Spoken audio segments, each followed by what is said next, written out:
Já, komið öll sæl. Þriðji fundur sveitarstjórnar Múlaþings er settur. Hann er haldinn í fjarfundi í dag 11. nóvember. Við göngum nú til dagskrár. Mér telst til að það séu alls 24 liðir sem við þurfum að fara yfir hér í dag. Þannig að við látum hendur standa fram úr ermum. Að fyrsti varaforseti taki við fundarstjórn undir þessum lið. Já, mér er ljúft og skylt að vera við því. En þessi fyrsti dagskrárliður er sem sagt fjárhagsáætlun 2021 til 2024 og fyrstur á mælendaskrá er Björn Ingimarsson, sveitarstjóri. Gjörðu svo vel.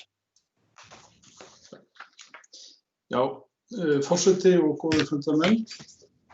Hér með lagt fram til fyrri umræðu tillaga fjárhagsáætlun Múlaþings fyrir árið 2021, auk 3 ára áætlunar fyrir árið 2022 til 2024, ásamt greinargerð. Er að ræða annars vegar A-hluta sveitarsjóðs og hins vegar samantækin A- og B-hluta. Vinna við gerð fjárhagsáætlunar fyrir árið 2021 er sérstök að því leyti að grunnvinnan hófst síðastliðið vor innan hvers sveitarfélaganna 4 er nú hafa sameinast í Múlaþing. Á grundvelli þeirrar vinnu var síðan myndaður sameiginlegur rammi er stuðst hefur verið við í þeirri vinnu er fram hefur farið undanfarnar vikur og mánuði.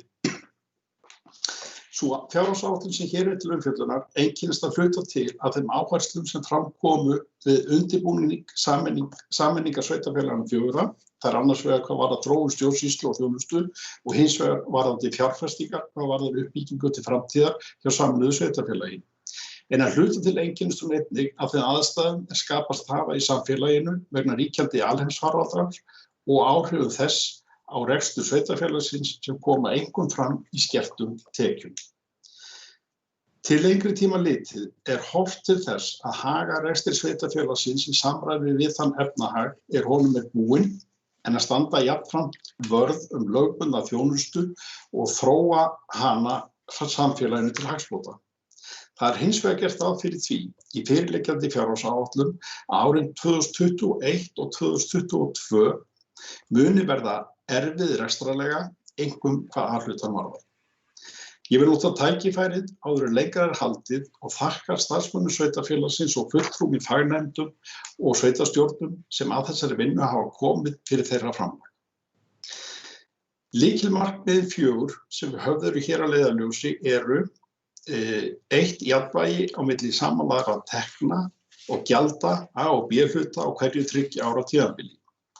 Samkvæmt fyrirliggjandi áætlun eru umræddur jöfnuður áranna 2019 til 2021 jákvæður 995 milljónir króna fyrir samstæðu og 24 milljónir króna fyrir A-hluta. Í öðru lagi er það að framlegð rekstrar samstæðu skal vera á bilinu 15 til 20% og samkvæmt fyrirliggjandi áætlun fyrir árið 2021 verður framlegðarhlutfall samstæðu rétt 14%. Þannig að við erum svona mjög nærri þessu, þrátt fyrir að við séum að horfa til erfiðs tíma. Í þriðja lagi er að veltufé frá rekstri nemi ekki lægri fjárhæð en sem nemur afborgun og vöxtum á langtímalánum.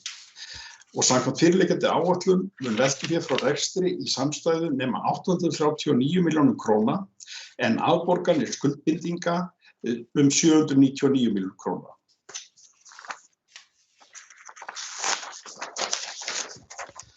Og í fjórða lagi er að skuldir og skuldbindingar samstæðu fari ekki yfir 150% af skilgreindum tekjum. Samkvæmt fyrirliggjandi áætlun verður skuldaviðmið samstæðu 106% í árslok 2021 og er töluvert undir þeim viðmiðum sem kröfur eru gerðar samkvæmt sveitarstjórnarlögum. Mikilvægt er að framangreind viðmið verði höfð að leiðarljósi við rekstur og fjármálastjórn Múlaþings. Þannig verður mögulegt að treysta fjárhag þess og gera það betur í stakk búið til að mæta þörfum íbúanna til framtíðar. Og ef ég fer svona í stuttu máli yfir helstu niðurstöður fjárhagsáætlunar, þá eru þær þessar Það gert ráð fyrir því að heildarskatttekjur á milli áranna 20 og 21 hækki 4% eða 201 milljón króna og muni nema 5 milljörðum og 360 milljónum króna. Miðað við útkomuspá launa í A-hluta fyrir árið 2020 gert ráð fyrir 13,5% hækkun á milli áranna 2020 og 2021 eða 466 milljónum króna en 12,6% í samstæðu. Framlegð í A-hluta áætluð 404 milljónir eða 6,3% og 1 milljón og 36 milljónir eða 14% í samstæðu. Rekstrarniðurstaða í A-hluta samkvæmt fyrirliggjandi áætlun fyrir árið 2021 neikvæð 163 milljónir króna en jákvæð í samstæðu 160 milljónir króna. Fjárfestingar í A-hluta nemi 700 milljónir krónur nettó en í samstæðu 1 milljarður og 70 milljónir krónur nettó. Fyrirvari þó hafður endanlega fjárfestingar veitna og því kann heildarfjárhæð að taka breytingum á milli umræðna. Á næstu 4 árum gert ráð fyrir að heildarfjárfestingar í A-hluta nemi 2 milljörðum og 200 milljónum króna og í samstæðu 3 milljörðum og 900 milljónum króna. Og á næstu 4 árum gert ráð fyrir að afborganir lána og leiguskuldbindinga í samstæðu nemi 3 milljörðum og 480 milljónum króna en að lántökur nemi 2 milljörðum og 920 milljónum króna. Horft til þess að miðað við framangreinda rekstrar- og fjárfestingaráætlun verði Múlaþing í stakk búið til að mæta aukinni grunnþjónustu sem fjölgun íbúa og þróun þjónustu mun mögulega kalla á. Það grundvallaratriði að rekstri sveitarfélagsins stýrt í samræði við framsett markmið og þær áætlanir sem þau hafa getið af sér. Markmiðið til lengri tíma litið að rekstur sveitarfélagsins verði traustur og með hliðsjón af fyrirliggjandi áætlunum horfur á því að svo muni verða. Innviðir samfélagsins innan Múlaþings sterkir og svo uppbygging þar hefur átt sér stað og að eiga sér stað til þess fallin að viðhalda og efla þjónustuna við íbúana. Þannig verður tryggt að Múlaþing verði áfram aðlaðandi búsetuvalkostur. Ég mun ekki fara hér nákvæmar en ég hef þegar gert yfir þær stærðir framkomi í framlagðri tillögu fjárhagsáætlun enda hún aðgengileg kjörnum fulltrúum og íbúum á heimasíðu sveitarfélagsins. Í raun aðgengileg öllum á heimasíðu sveitarfélagsins. En með vísan til framansagðs og fyrirliggjandi gagna fjárhagsáætlun Múlaþings fyrir árið 2021 til 2024 hér með lögð fram til fyrri umræðu. Takk fyrir mig.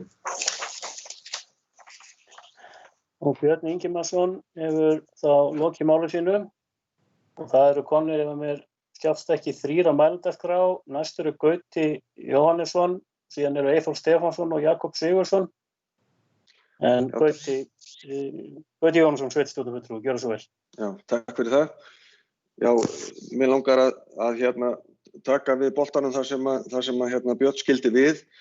Þannig að þessi fjárhagsáætlun sem nú lögð fram til fyrri umræðu, hún náttúrulega ber merki þeirra aðstæðna sem skapast hafa í samfélaginu í kjölfar og samhliða kórónuveirufaraldrinum eins og hún kom inn á. Og það rétt við framlagningu hennar að hafa í huga að það einungis rúmur mánuður liðinn frá því að sameiningin tók gildi. Og þetta sem hefur framkomið líka, hún byggir að hluta til á þeirri undirbúningsvinnu sem fráfarandi sveitarstjórnir unnu auk undirbúningsstjórnar sem starfaði í aðdraganda sameiningarinnar.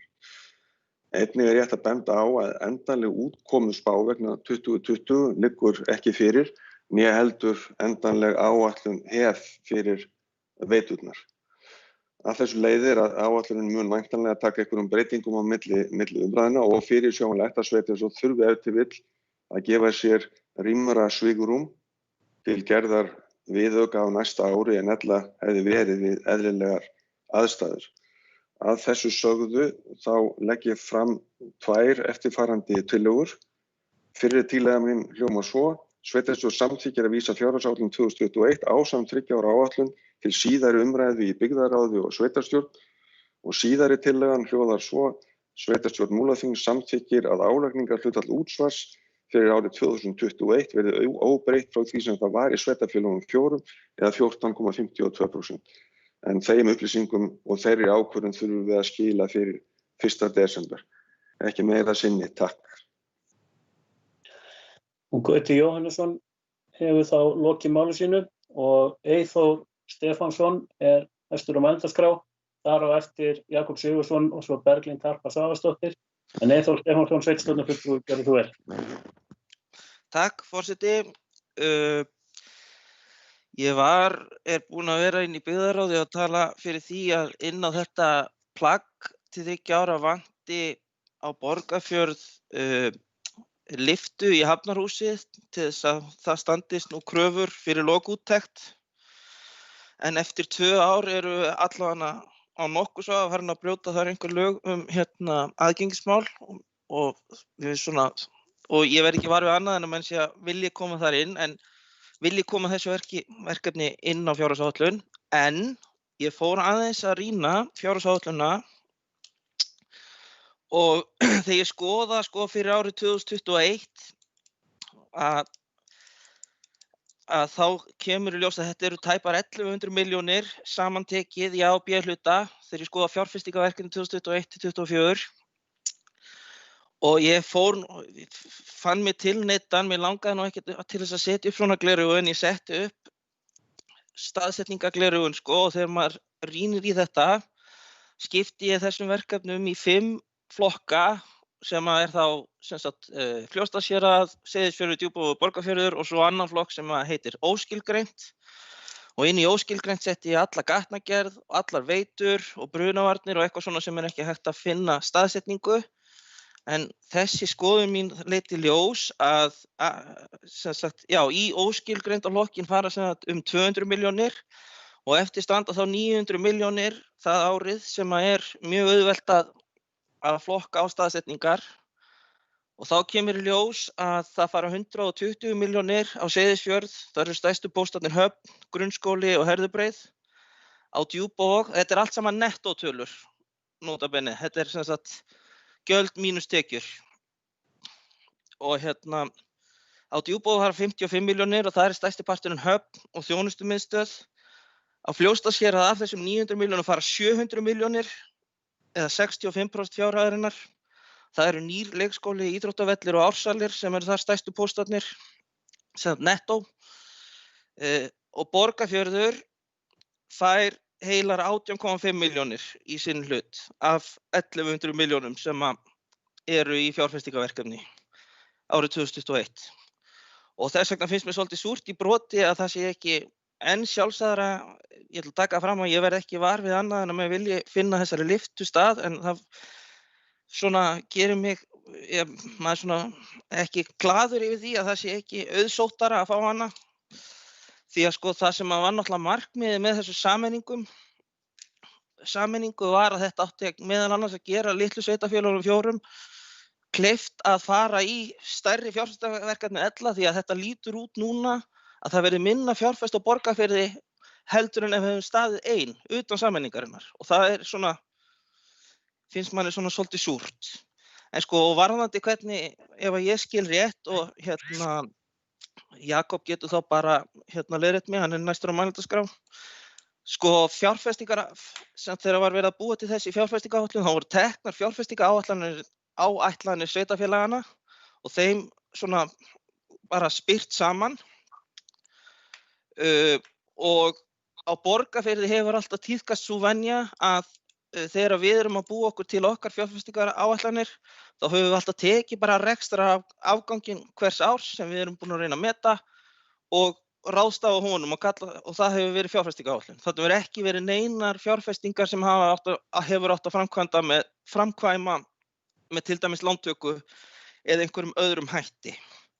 Og þetta lyftuhús átti náttúrulega að vera fjármagnað með framlögum hafnabótasjóði en þær hafa ekki skilað sér og þess vegna erum við nú í þessum bobba. Og það alveg ótal verkefni náttúrulega á Borgarfirði eins og allstaðar sem þarf að ráðast í. Og svo ef maður skoðar síðan 22, þá sagan alveg svo sama, þá fær Borgarfjörður sem hægt að setja með sömu flokkun 17 milljónir. Þá búið að ráðstafa á Fljótsdalshéraði 225 milljónir, Djúpavog 25, Seyðisfjörð 110. Og svo annað sem að mér fannst svolítið skrítið svona, því að þetta svona opinbera aðeins mismunandi hvernig menn settu saman fjárfestingaráætlanirnar sínar, því að hefði maður vitað að það hefði bara átt að taka gömlu fjárfestingaráætlanirnar, þá hefði eflaust einhverjir ákveðið að setja þar inn eitthvað til viðbótar, en þetta bara svolítið svona á Borgarfirði, svona litlu sveitarfélagi, eru menn með sko hagsýni húsmóðurinnar. En væntanlega einhver önnur aðferðafræði á Djúpavogi, því það er sko 0 krónum eftir 2021 varið á Djúpavog í A-hluta. Ég sá ekki neitt í A-hluta á Djúpavog frá 2022 til 2024. Þannig að já, ég svona bara velti þessu fyrir mér sko, ég finnst þetta svona, sérstaklega finnst mér svona súrt í broti að það stefnir í samkvæmt þessu að það verði minni fjárfesting en hefði við staðið einn, og það finnst manni erfitt að presenta sem svona að þessi áætlun svona að menn geti verið glaðir með sameininguna. Mér finnst að fjárfestingaáætlunin eigi að bera þess merki að menn geti verið glaðir með sameininguna. Og svo langar mig að spyrja öðru, því að mín upplifun og margra annar á Borgarfirði var það að þegar var undirbúningsnefndin var að störfum fyrir sameininguna, veit ég til þess að það var lögð mjög mikil vinna, allavega hér á Borgarfirði, og það var lögð mjög mikil vinna í það að meta viðhaldsþörf á hverjum stað. Og ég hef fengið afhent gögn þess efni sem ég nú ekki búin að ná að rýna alveg í smáatriði, en mér finnst svona fljótt á liti þessi fjárfestingaráætlun til þessara 3 ára ekki bera þess merki að þar sé verið að taka mið af því sem þar stendur. Til dæmis veit ég að þar var til dæmis sett mikið fé í, það var langmesta viðhaldsþörfin var til dæmis á Seyðisfirði, og það sem við þurftum var tiltekið hérna á Borgarfirði var til dæmis gatnagerð, viðhald á leiguíbúðum hreppsins, ásamt einhverju fleiru sem ég man ekki í svipinn, en mér finnst þessi fjárhagsáætlun mér finnst að þessi fjárhagsáætlun, fyrsta fjárhagsáætlun sameiginlegs sveitarfélaga eigi að bera þess merki að það sé tekið til hliðsjónar. Þessi vinna sem þar var lagt í, vegna þess að sko, ef að ég skil rétt, og ég hef spurt einhverja að þessu og menn ekki alveg vissir á því, en kannski veit það einhver hér sem getur svarað mér, að þegar var verið að finna út hver framlög jöfnunarsjóðs til þess að sameiningarferlis ætti að vera, þá hefði verið tekið tillit til viðhaldsþörf á hverjum stað fyrir sig. Og þar af leiðandi hafa sumir leyft sér að tala að það hafi komið fjármagn í sameiningarferli sem var eyrnamerkt þessum verkefnum. En mér finnst það ekki bera þess merki, þessi fjárfestingaráætlun. En já, ætli þetta sé ekki bara það bil komið hjá mér. Takk fyrir. Eyþór Stefánsson hefur lokið máli sínu og næstur á mælendaskrá er Jakob Sigurðsson, sveitarstjórnarfulltrúi, gjörðu svo vel. Takk fyrir það, forseti og ágætu fundarmenn, sveitarstjórnarmenn. Þetta alveg varðandi, að spyrja nokkuð spurningar. Það er þessu auka fjárfestingarpakki, það sem Eyþór vann og að koma inn á þarna síðast, sem var tekið saman í verkefna hópnum við undirbúningsstjórninni. Hann náttúrulega ekki þarna inni, sýnist mér, en það var þetta svona aukalega. Reikna með að hann komi inn, það var reynd að tala að það kæmi það mikið úr jöfnunarsjóði að það var hægt að fara í eitthvað af þessu, en nú náttúrulega þessi faraldur væntanlega sem að setja strik þar svolítið í reikningin. Ég vil loka bara eins og spyrja hvernig það statt með það. Nú ég var aðeins búin að rýna þetta fjárfestingar. Við erum náttúrulega kannski að gjalda svolítið fyrir það, eins og Eyþór kom svolítið inn á að við vorum að fjárfesta bara fyrir því sem við áttum til. Við vorum svo íhaldssamir þess við vorum ekki á því að taka lán til að gera eitthvað, og það kannski endur spegla það hvað er lítið í fjárfestingu þarna á á Borgarfirði. Við erum kannski að gjalda fyrir það núna. Það hefur verið nokkuð fræðir og björnsinir, en það var aðalega þetta út af þessum aukafjárfestingapakka og með þessu framlög jöfnunarsjóðs. Þetta hafi gætt staðist þegar maður hefur ekki gert þetta. Það bara að fá skýring á því takk. Og Jakob Sigurðsson hefur lokið máli sínu. Það er semst að mælendaskrá núna Berglind Harpa Svavarsdóttir, Hildur Þórisdóttir og Björn Ingimarsson. En já, Berglind Harpa Svavarsdóttir, sveitarstjórnarfulltrúi. Gjörðu svo vel. Takk fyrir. Forseti, góðir fundarmenn, það er þessi liður með fjárhagsáætlun. Ég ætlaði var með erindi sem ég ætlaði nú að koma upp athugasemd, en mig langaði svona aðeins að bregðast líka við þessu sem að sveitarstjórnarfulltrúi Eyþór Stefánsson kom inn á varðandi fjárfestingar hjá Fljótsdalshéraði, þær voru ansi miklar. Stór liður í þessu er nýr leikskóli sem að verður í Fellabæ.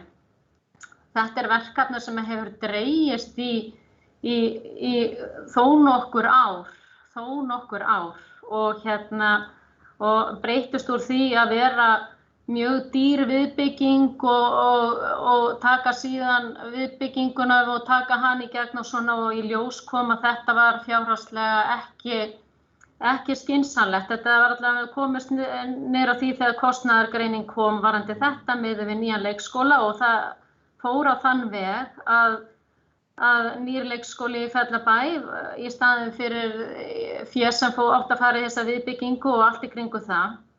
Við lentum á þeirri leið. Þetta verkefni er í gangi núna og leikskólinn honum má ljúka á næsta ári. Það var þannig að það átti að taka 3 ár í að byggja hana leikskóla, þannig að við erum ekki á eftir áætlun, ætlum að gera þetta á 1 ári, og það er náttúrulega stór upphæð sem er þar, en það er alveg ástæða fyrir því. Við erum náttúrulega með ansi marga íbúa 3700 íbúa, og ef maður tala bara leikskóla og mikilvægi þess þegar fólk flytjur hér í nýtt sameinað sveitarfélag, hvar sem það vill búa, að þá hefur maður lagt áherslu það að það sé húsnæði í boði og leikskólapláss, algjörlega. Við búum bara við þá staðreynd núna að við erum búin að tróða svoleiðis inn á deildirnar mun meira börnum en skynsamlegt þykir eða þannig. Þetta er alveg á mörkunum og miðað við öll þau börn sem eru hjá dagmæðrum núna, ég held að 7-15, og svo bara er fólk að flytjast austur í samfélagið okkar. Hvort sem á skoska leiðin á þar hluta og hún mun eiga þar hluta, og fólk ég trúi því, mun flytja mikið út á land núna. Þannig að við verðum að standa okkur vel í þessum málum, en þetta er náttúrulega stór upphæð við að reyna að ljúka þessum leikskóla af. Þarna er bara ein aukadeild sem er í rauninni búið að fylla, og nú eru börn á biðlista. Þess vegna kem ég að erindinu sem mig langaði að koma inn á. Það er að við erum að horfa fjárfestingar áætlun líka til 3 ára fram í tímann, og það vantar allavega, ég mæli með því að hönnun á leikskóla og suðursvæði komi þar inn. Þannig að þegar byggingunni, þegar við höfum lokið leikskólanum, byggingunum sem á að vera næsta ári, nýju leikskóla, að þá þurfum við bara strax að fara að horfa til þess að það sé leikskóli á suðursvæði hér á Egilsstöðum, og það rísi nýr leikskóli, allan að koma inn upp að fyrir hönnun. Þetta er ekki eitthvað ég líti á þetta sem náttúrulega þetta er grunnþjónusta. Við ætlum að fá fólk á svæðið og þá verðum við að hafa leikskólapláss, og það er að gera, og við verðum náttúrulega bara þegar eru komnir 4 byggðakjarnar að skoða þessi mál vel allstaðar. Erum við með til dæmis nóg pláss fyrir börn, sem sagt leikskólapláss, og að gera að fara í svona þarfagreining á hverjum stað. En það er alveg augljóst að við erum strax í vandræðum, og ég mæli með þeirra aðferðafræði við séum aðeins á undan með það að við sjáum fram á það að geta tekið á móti fólki allan ársins og haft leikskólapláss í öllum byggðakjörnunum. En það var það sem var, allan með þessa hönnun að ég myndi vilja sjá hana inn á áætlun hjá okkur, næstu 3 ára áætlun, og helst bara á árinu 2022, þannig að 2021 náum við að klára þessa auka deild og förum strax að huga að frekari plássum. Takk fyrir.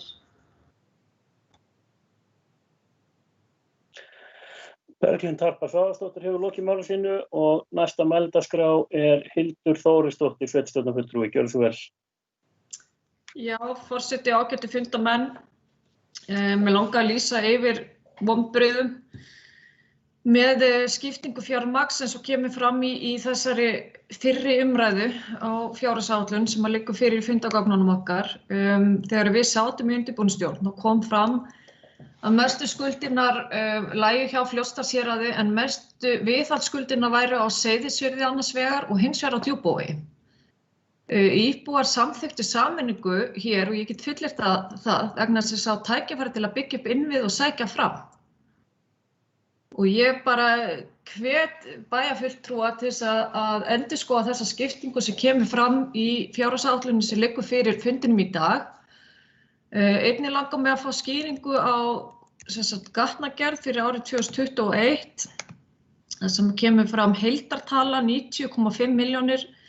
Hvers vegna þessu sé ekki skipt niður á íbúa kjarnana.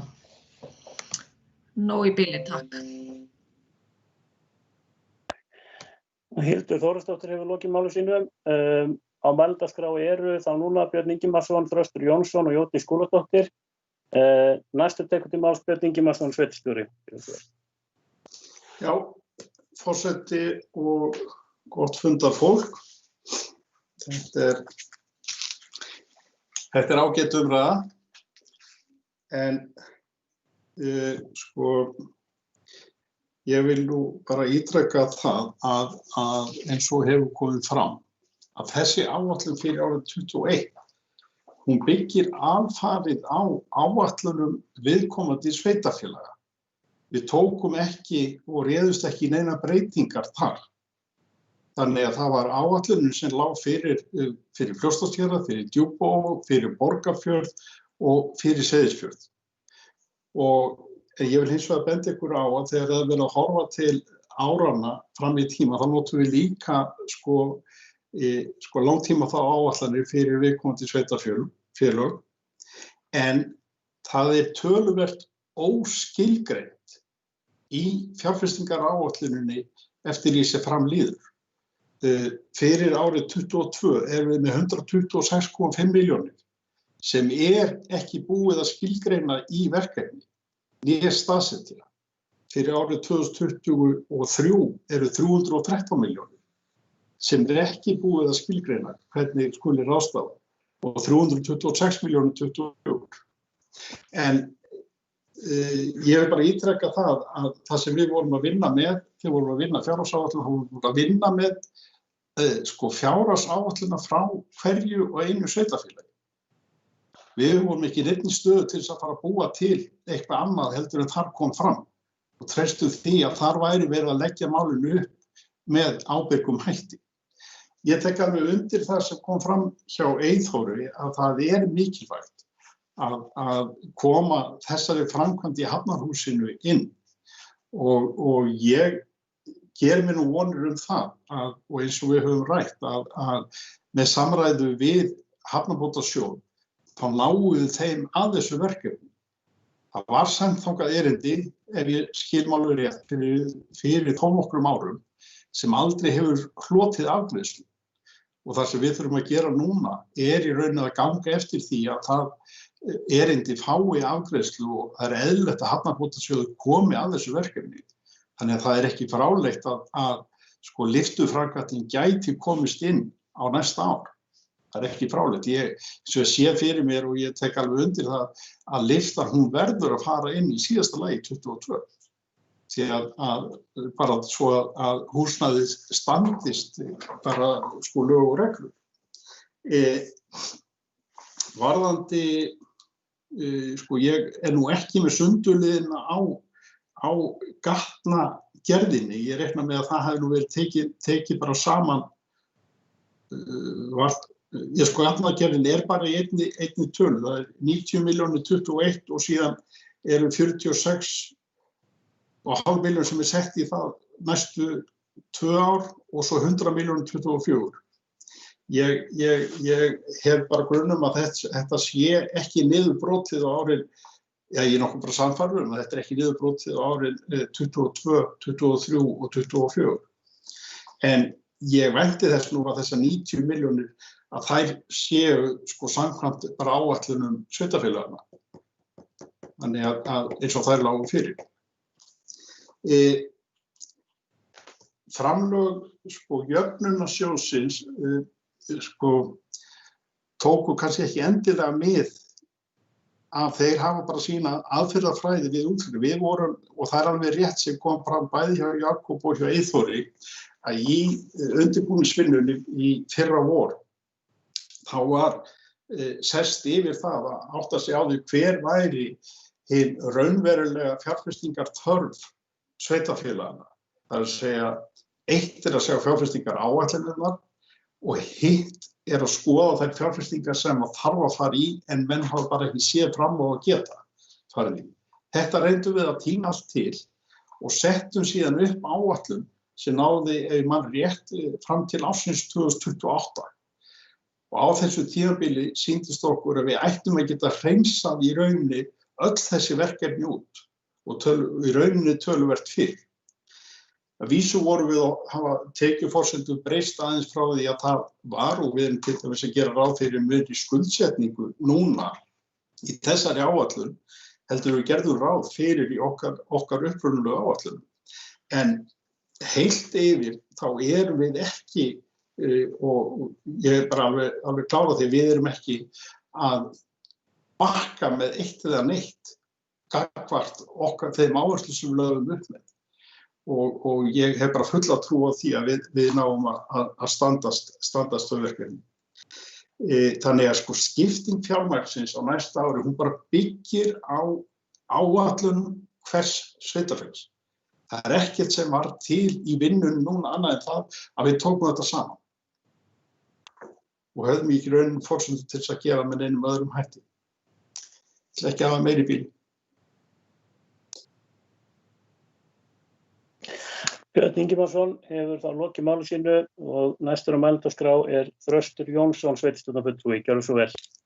Já, fundastjóri, aðrir góðir fundamenn. Það svona kemur hérna í ljós eins og kannski oft í sveitarstjórnarmálum að menn vildu gjarnan hafa meiri fjármuni til framkvæmda og reksturs. En sko, ég ætla nú að leyfa mér að vera smá jákvæður og bara byrja á því að bara þakka fyrir að þessi fjárhagsáætlun sé komin saman vegna þess að ég held að það hafi nú bara verið töluvert mikið mál að koma þessu saman að saman öll þessi bókhöld og svo framvegis og það ber eiginlega bara að þakka. Við höfum hér yfir að ráða mjög öflugum fjármálastjóra og sveitarstjóra sem eru talnaglöggir og þannig að mér finnst það nú bara ákveðið þrekverki að þetta sé komið saman. Ég hef eina spurningu þarna, sko, ég aðeins að horfa á þetta með fjárfestingaþörfina í A og B hlutanum sameiginlega. Eins og kom fram í máli Björns hér áðan að þá þarna fyrirvari fjárfestingarþörf veitnanna og ég rek í augun í það að þetta eru tiltölulega lágar upphæðir sem eru áætlaðar þarna núna fyrir 2021 og spurningin er svo, sko, vitað einhverja stóra pósta, óvænta pósta sem eiga eftir að koma þar inn eins og, þú veist, já, ég veit ekki hvað, loforðum fráveitu lögn einhver staðar eða eitthvað slíkt. Þannig að ég svona set smá spurningamarki við þetta og kannski ef menn vita eitthvað meira það, hver staðan á því, þá væri mjög gott að fá að vita það vegna þess að síðan eru fjárfestingarnar mun meiri í 2022. Hitt sem ég ætla að koma að sko, er það að eins og kemur fram í máli hérna þeirra sem hafa verið undan að þá sem sagt, lýst hér yfir óánægju yfir sem sagt vöntun á fjárfestingu og viðhaldi og öðru og hérna í sjálfu sér alveg eðlilegt og við þurfum svolítið að sko auðvitað þurfum að passa okkur það að verði engin útundan en við þurfum líka að passa það að sko og forgangsröðun sé rétt og það getur vel verið svoleiðis eitt árið að það sé meiri þörf hlutfallslega á Fljótsdalshéraði heldur en í Borgarfirði eystra og svo öfugt næsta árið. Og þetta var einmitt það sem kannski kom fram í máli hennar Berglindar hérna áðan samband við leikskólan og hugmyndirnar að fara að undirbúa leikskóla á Suðursvæði. Og það í sjálfsög bara gleðifréttir ef það að fjölga fólk hérna og að sjálfsög hefum kannski að líta til þess að vera svolítið á undan og ég tek undir það hjá Berglindi. Meginmál með það kannski sko að það að sýna smá bjartsýni í þessu, sko. Þetta snýst rosalega mikið það að velta sér upp úr sko, skuldunum, velta sér upp úr útgjöldunum og á móti eru tekjur sem eru allt of litlar. Og bara eiginlega svona varpa fram þeirri spurningu hvort þið þurfum ekki aðeins að fara sko, hugsa það bara upp á nýtt hvernig við ætlum að hvetja til meiri tekna í sveitarfélaginu sem heild, hvernig við ætlum að fá aðila hingað inn á svæði til þess að hefja atvinnurekstur og það gull í tækifæri í þessu sveitarfélagi vegna þess að það svo fjölbreytt. Öll þessi 4 sveitarfélög sem hafa samanast, það svo mikið fjölbreytni og það svo mörg tækifæri og ég held að sko, við sveitarstjórnarmenn og konur þurfum svolítið bara að sko, leggjast undir feld og bara svona það sem heitir á ensku fara í brainstorming. Og kannski þá fyrst líta til þess sem heitir svo í slettinu og einaferði nefnd það sem heitir low hanging fruits, það sem svona kannski nærtækast að ná í.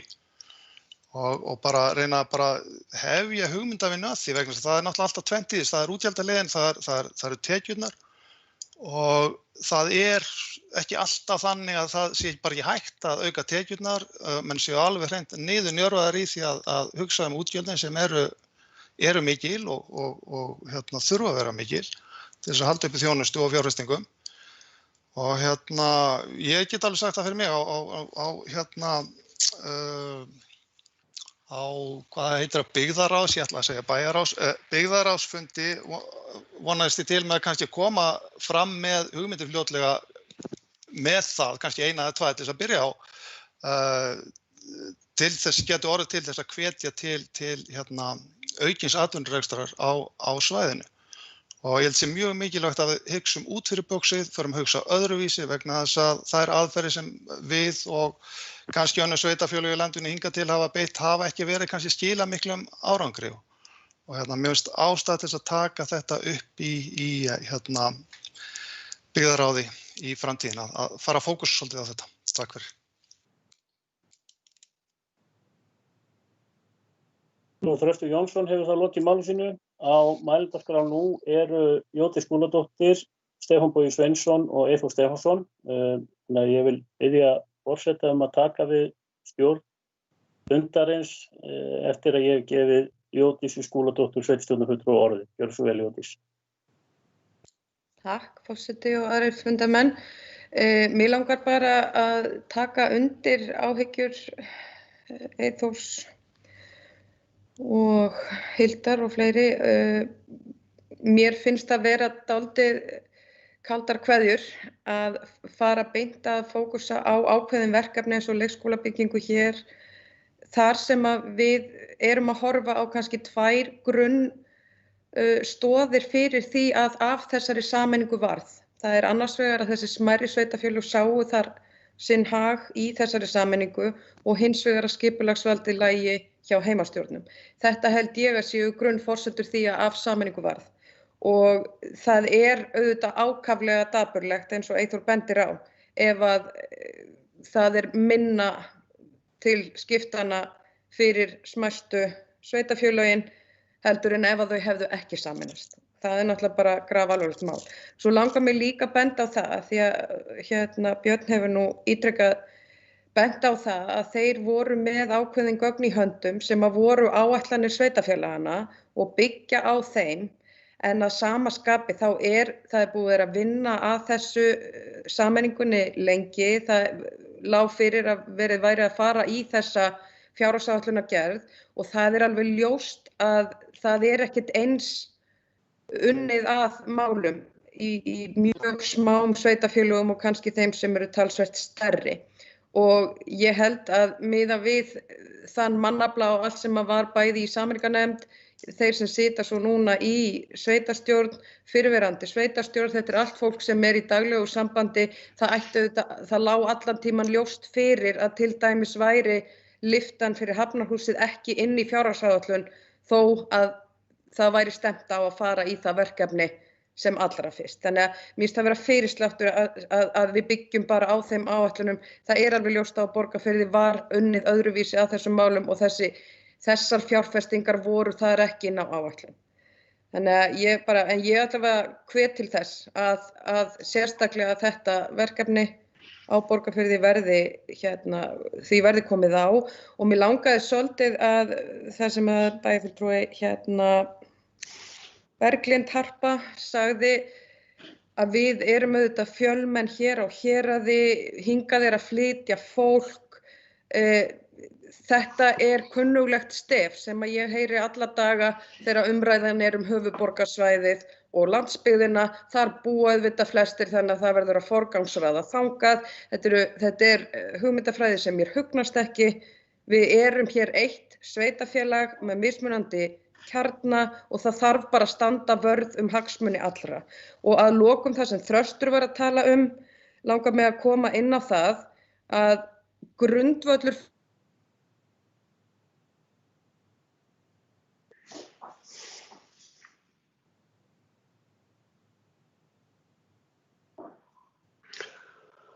Býtu nú við, datt ég út.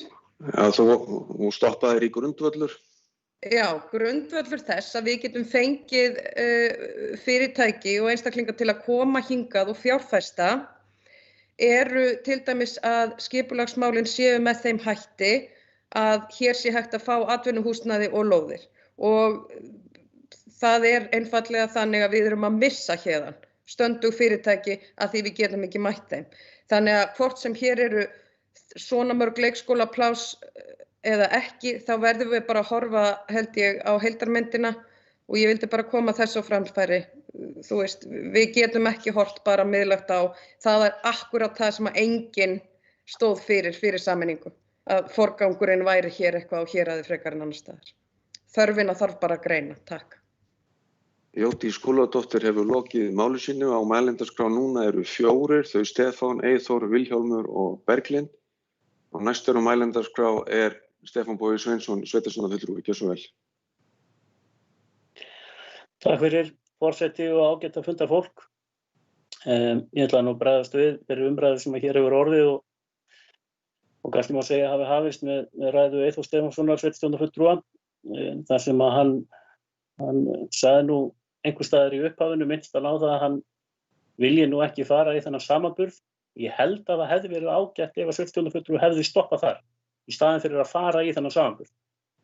Vegna þess að það mér finnst það í hæsta máta ósanngjarnt að ætla að taka fyrstu fjárhagsáætlun nýs sveitarfélags og greina hana niður eftir því hvert peningar að fara og segja síðan þetta ósanngjarnt, það mest að fara þangað og lítið að fara þangað. Vegna þess eins og margoft hefur komið fram, þetta byggir á þeim áætlunum sem að lágu fyrir hjá sveitarfélögunum, þeim verkefnum sem að höfðu verið í undirbúningi og fólk taldi að væri svona tilbúið til þess að fara á framkvæmdastig. Og vegna þess að Jódís Skúladóttir, sveitarstjórnarfulltrúi, talaði hér áðan að ákveðin málflutningur væri fyrirsláttur, þá ætla ég að segja að það líka fyrirsláttur að segja bara, já við settum aldrei hlutina í áætlan. Þetta ekki, ég held að þetta sé fyrst og fremst fyrirsláttur. Ég meina sveitarfélög, hvort sem voru stór eða smá, hlutu að gera sér grein fyrir því hver var þeirra fjárfestingar geta frá ári til árs.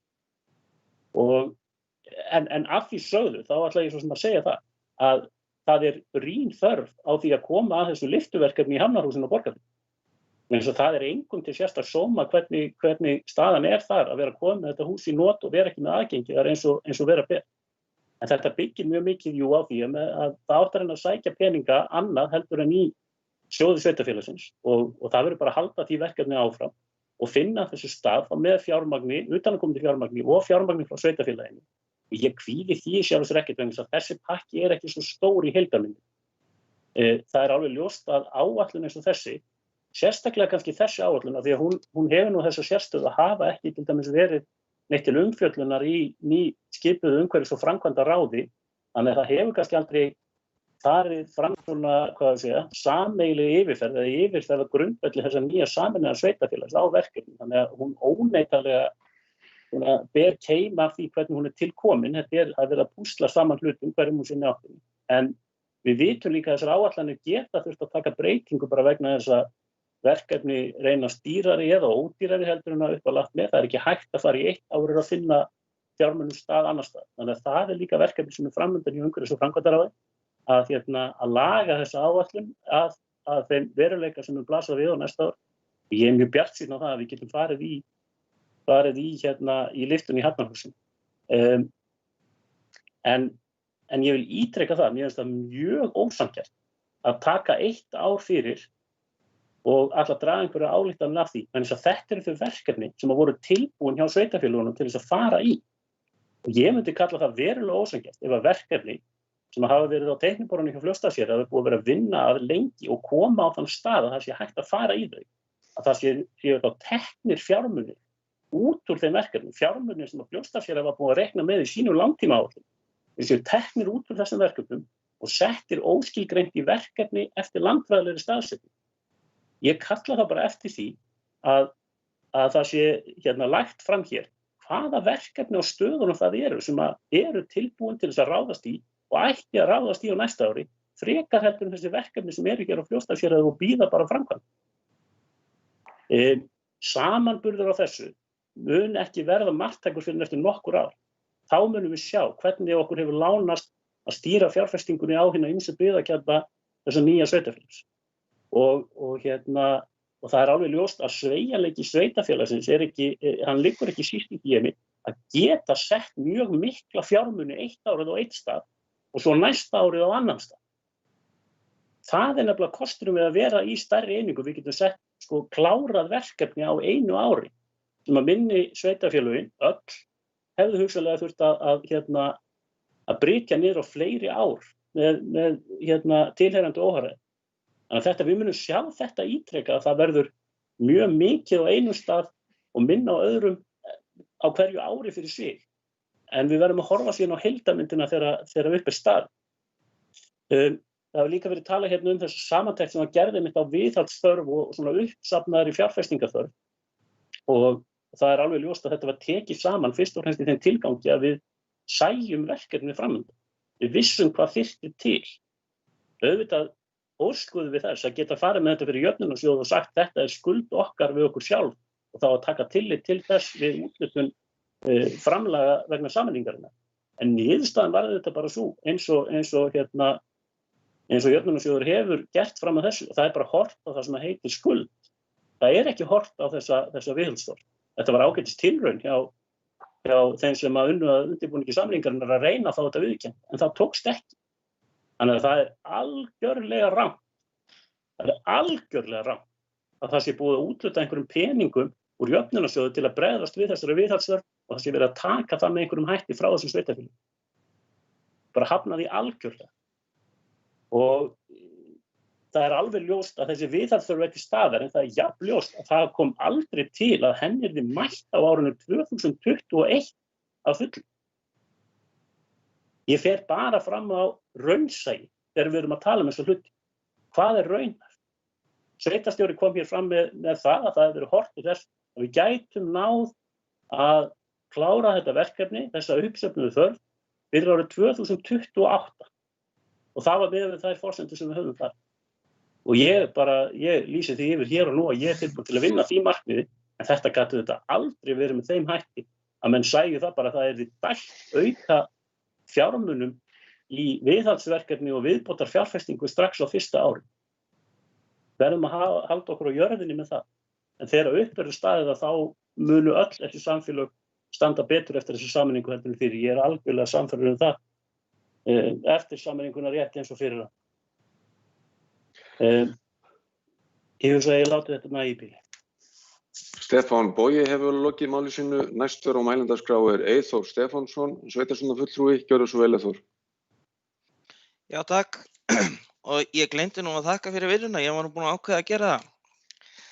En það er nú margt sem að ég þarf nú að bregðast við. Það er enginn að segja að verkefnin á Fljótsdalshéraði sé ekki verðug en mér langar nú samt bara í því samhengi að því að mér er að tala um leikskólann í Hádegishöfða. Hann er 350 milljónir og sé það tekið af þá er samt Fljótsdalshéraði að fá samanlagt meira en öll hin sveitarfélögin samanlögð í sín verkefni. Og gott að vera, öll verkefni þarna eru bara góð og gild og það er enginn að segja að það þurfi ekki á þeim að halda. Það sem er verið að benda á er af 1.080 milljörðum sem er nettó útgjöld A og B hluta sveitarfélagsins 2021 eru 18 milljónir sem fara á Borgarfjörð. Það er 1,7% upphæðarinnar. Bara svo menn hafið það til hliðsjónar. Og það sem ég er að benda á að það var greinilega bara mismunandi hvernig sveitarfélögin unnu sína fjárfestingaráætlanir. Þessi fjárfestingaráætlun þarna á Borgarfirði í þessu tilfelli, hún bara hugsuð öðruvísi. Hefði til dæmis húsin sem við erum að byggja, þau fóru aldrei inn á sambærilega fjárfestingaráætlun. Það var gerð viðauki fyrir þeim þegar þau komu. Þetta bara hvernig við skiptum rekstrarafgangi hvers árs fyrir sig niður á verkefni. Og þetta eru bara svona típisk verkefni. Þetta ekki einu sinni, og ég segi það bara hér og nú, þetta ekki einu sinni verkefni sem liggja eitthvað fyrir eða eitthvað tilbúnar en einhver önnur. Og til dæmis lyftan, hún fór ekki að fjárfestingaráætlun. Af hverju? Vegna þess að það átti ekki að nota rekstrarafgang ársins til þess að fjármagna hana. Og þannig að ég vona að menn séu að skilja hvað að fara. Ég bara að benda á að þessi aðferðafræði sem var á Borgarfirði, ég veit ekki alveg hvernig aðferðafræðin var á öðrum stöðum, en ég ímynda mér að hún sé ekki að koma Djúpavogsbúum eða Berfirðingu sérlega vel, heldur því að það 0 kall ráðstafur á Djúpavog samkvæmt þeirra fjárfestingaráætlun í A-hluta eftir 2021, frá 2022 til 2024, 0 krónur á Djúpavog út frá þeirra fjárfestingaráætlun, og ég veit að það eitthvað óskilgreint. Ég bara benda á þetta ósamræmi. Hefðu við ætlað til dæmis að fjármagna eitthvað með lántöku, þá hefði það ekki farið inn á þessa fjárfestingaráætlun sem splæst þarna inn. Svona bara, ég vona að menn skilji mig. Gleymum því svo heldur ekki að þegar innistæður sveitarfélaganna 4 voru þegar innistæðureikningar sveitarfélaganna 4 voru sameinaðir, þá fylgdu með 40 milljónir tæpar af reikningi Borgarfjarðar. Það til dæmis peningur sem við hefðum mögulega geta eitt í eitthvað eða okkur dottað í hug. Og ég fullyrði það að hefðu við verið okkar eigin herrar og frúr, þá hefðu við sannarlega íhugað það að nota eitthvað af þessum 40 milljónum sem það fór yfir til þess að koma að þessu lyftuhúsi. Við hefðum ekki látið það bíða í 1 ár. En lyftuhúsið bara eitt af fjölmörgu verkefnum. Ég tek það bara sem dæmi því að það mér hugleikið. Seyðfirðingar höfðu til dæmis þann hattinn á að þeir eru búin að skilgreina 82 milljónir óskilgreint. Ok, kannski hefðu við Borgfirðingar geta gert það líka. Við hefum bara geta sett slettum 20 milljónum óskilgreint í fjárfestingaráætlun okkar. Ég bara benda á þetta ósamræmi sem milli aðferðafræðana og það að koma okkur í koll, Borgfirðingum. Og ég tala meira Borgarfirði, ég býð þar og var í sveitarstjórn þar og veit hvernig hlutina voru þar. Svo langaði mig, og þó að menn segja að það sé alveg á hreinu að þessi framlög frá jöfnunarsjóði voru ekki ákveðin út frá þessu skuldaplaggi, eins og það stundu kallað, sem þessi uppsafnaða viðhaldsþörf, þá bara fullyrði ég að á sameiningafundinu sem ég satt á Borgarfirði í Fjarðarborg, þar var bara mín upplifun að menn töluðu með þeim hætti. Það getur vel verið að það hafi ekki verið raunin, en mér fannst mér bara að tala með þeim hætti og ég veit að margir og bara í lókalnum á Borgarfirði, þar upplifðu menn þetta þannig og það var eina ástæðan fyrir því að maður var að presenta, já, sameinust vegna þess að þá þetta og þá hitt. Þó að sé það ekki raunin, þá upplifðu menn það þannig og við eigum bara skyldu gagnvart kjósendum að reyna að þó þeir hafi haft rangt fyrir sér ef til vill, að einhverju leyti, að við verðum bara megum ekki bregðast þeim í því. Svo langt get ég upplýsa það að ég talaði við Fannar Gíslason, forstöðumann hjá Vegagerðinni sem formaður heimastjórnar á Borgarfirði varðandi hafnabótasjóðinn og bara svo ég haldi áfram með það dæmi, hefði það allt í einu gerst á Borgarfirði að þeir fjármunir hefðu komið, þá hefði bara verið gerð viðauki og farið í verkefnið. Þannig virkaði þetta bara á Borgarfirði. Það getur vel verið að það þykir einhver sveitastíll með hvernig það var gert á Fljótsdalshéraði eða annars staðar, en svona var þetta allavega á Borgarfirði og Kobbi má bara endilega leiðrétta mig ef hann finnst ég vera að fara með eitthvað hlaupur. En svo ein tala sem maður veltir aðeins fyrir sér í þessari fjárfestingaráætlun sem láðist að spyrja að. Það árið 2021 eru 423 milljónir settar í fráveitur. Það eru 40 milljónir settar árið 2020 og svo hækkar þetta í 423. Mér langar bara kannski að einhver fræði mig hvað eiginlega að gerast þarna. En já, en þetta ekkert bara, svo ég fari nú kannski að segja þetta gott, en þetta ekkert bara, maður ekkert að segja að þegar taka frá Fljótsdalshéraði, maður bara benda á og það Stefán Bogi, háttvirtur Stefán Bogi, sveitarstjórnarmaður, fyrirgeðu ég fór með, hyggst aðeins, fyrirgeðu með það Stefán Bogi, þú sagðir ég átt að láta staðar numið, heyrðu, fyrirgeðu, átti ég að horfa á fjárfestingaráætlun þar sem 1,7% var ráðstafað á Borgarfjörð og segja ég ætla bara að láta staðar numið. Ástæðan fyrir því að ég fór að skoða þetta var að ég las áætlun og hugsaði, býttu, ekki eitthvað skringilega lítið að fara til okkar? Það minna en við verið einir. Og ég að biðja þessa lyftu og það svona, jú, menn allir búin að gera það, en það ekki sjálfsagt því að það ekki svigrúm. Ok, og hvað á ég þá að gera? Segðu nú bara að ég væri lélegur fulltrúi Borgarfjarðarhrepps ef ég ætlaði ekki að benda á það. Það 1,7% fjármagnsins.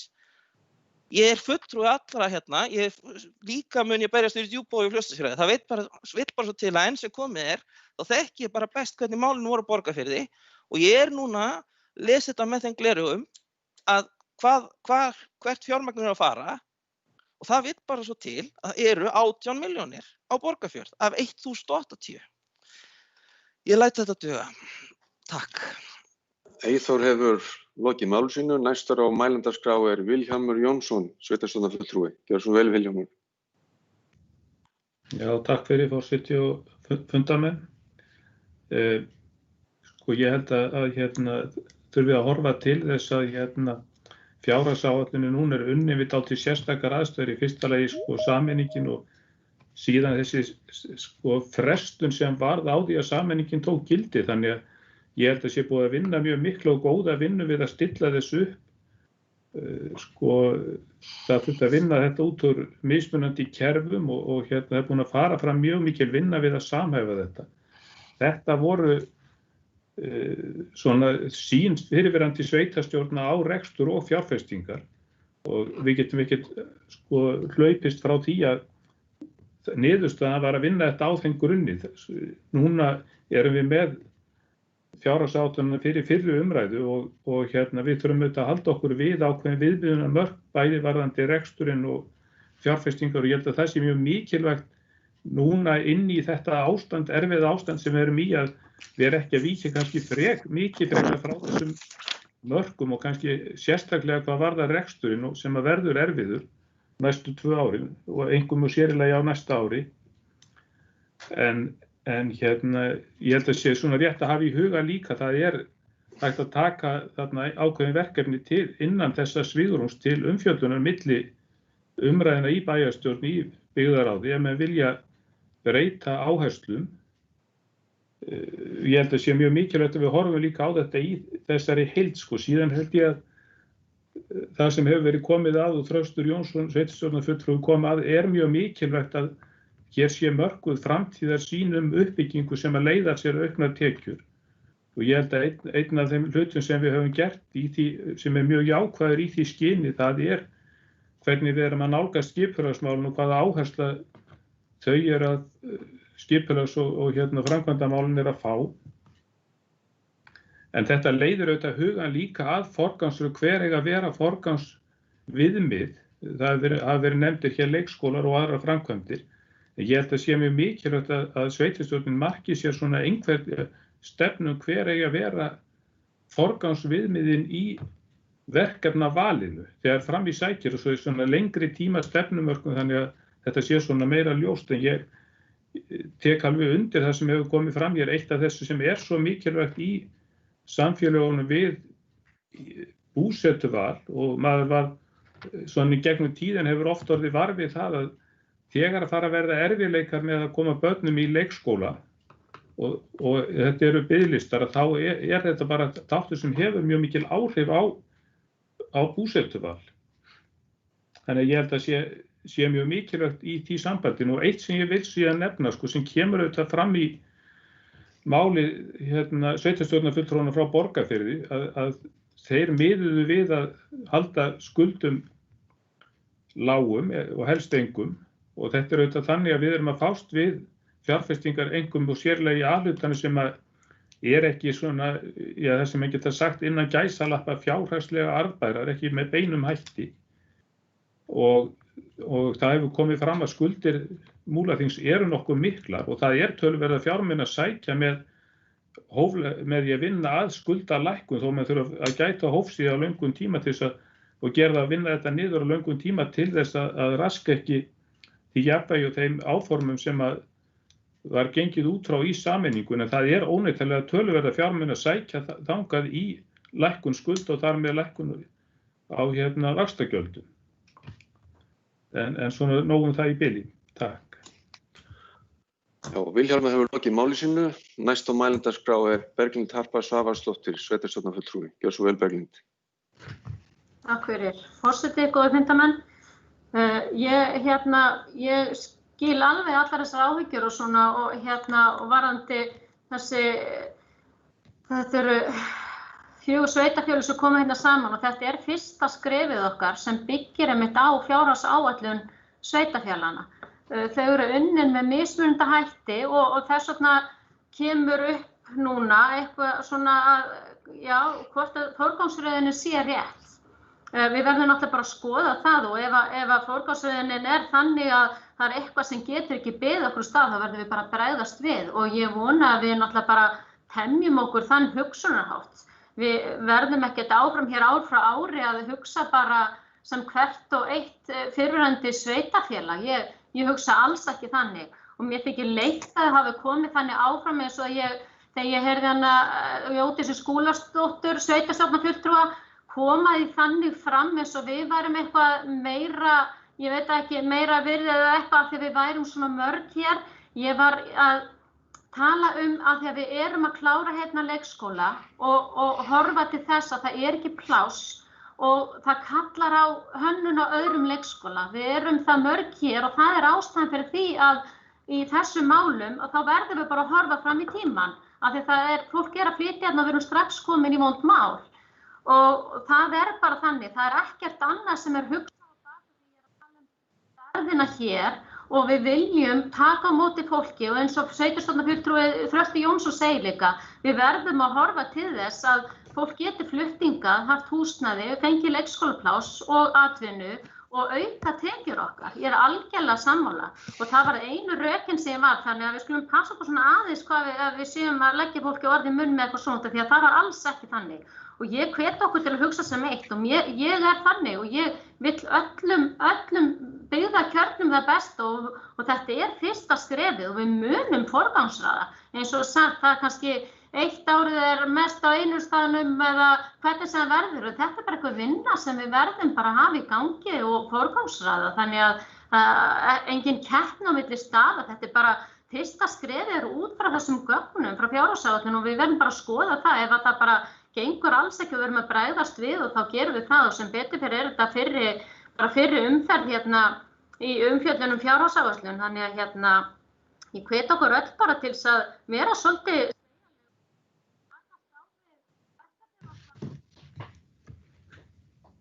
Hljóðið datt út hjá þér, Berglind? Við heyrum illa í þér.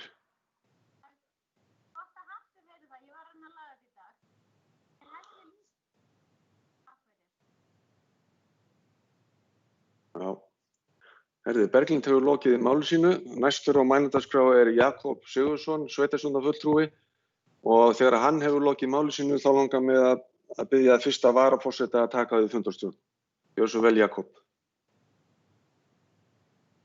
Já, takk fyrir það, forseti og aðrir góðir fundarmenn. Það voru ágætt umræða hérna. Nokkur eftirskilur kom inn á og ég nú kannski, ég nú hugsað á þannig að ég að hugsa heildina. Þó ég horfði náttúrulega svolítið á mig gamla sveitarfélag, ég get ekki neitað því.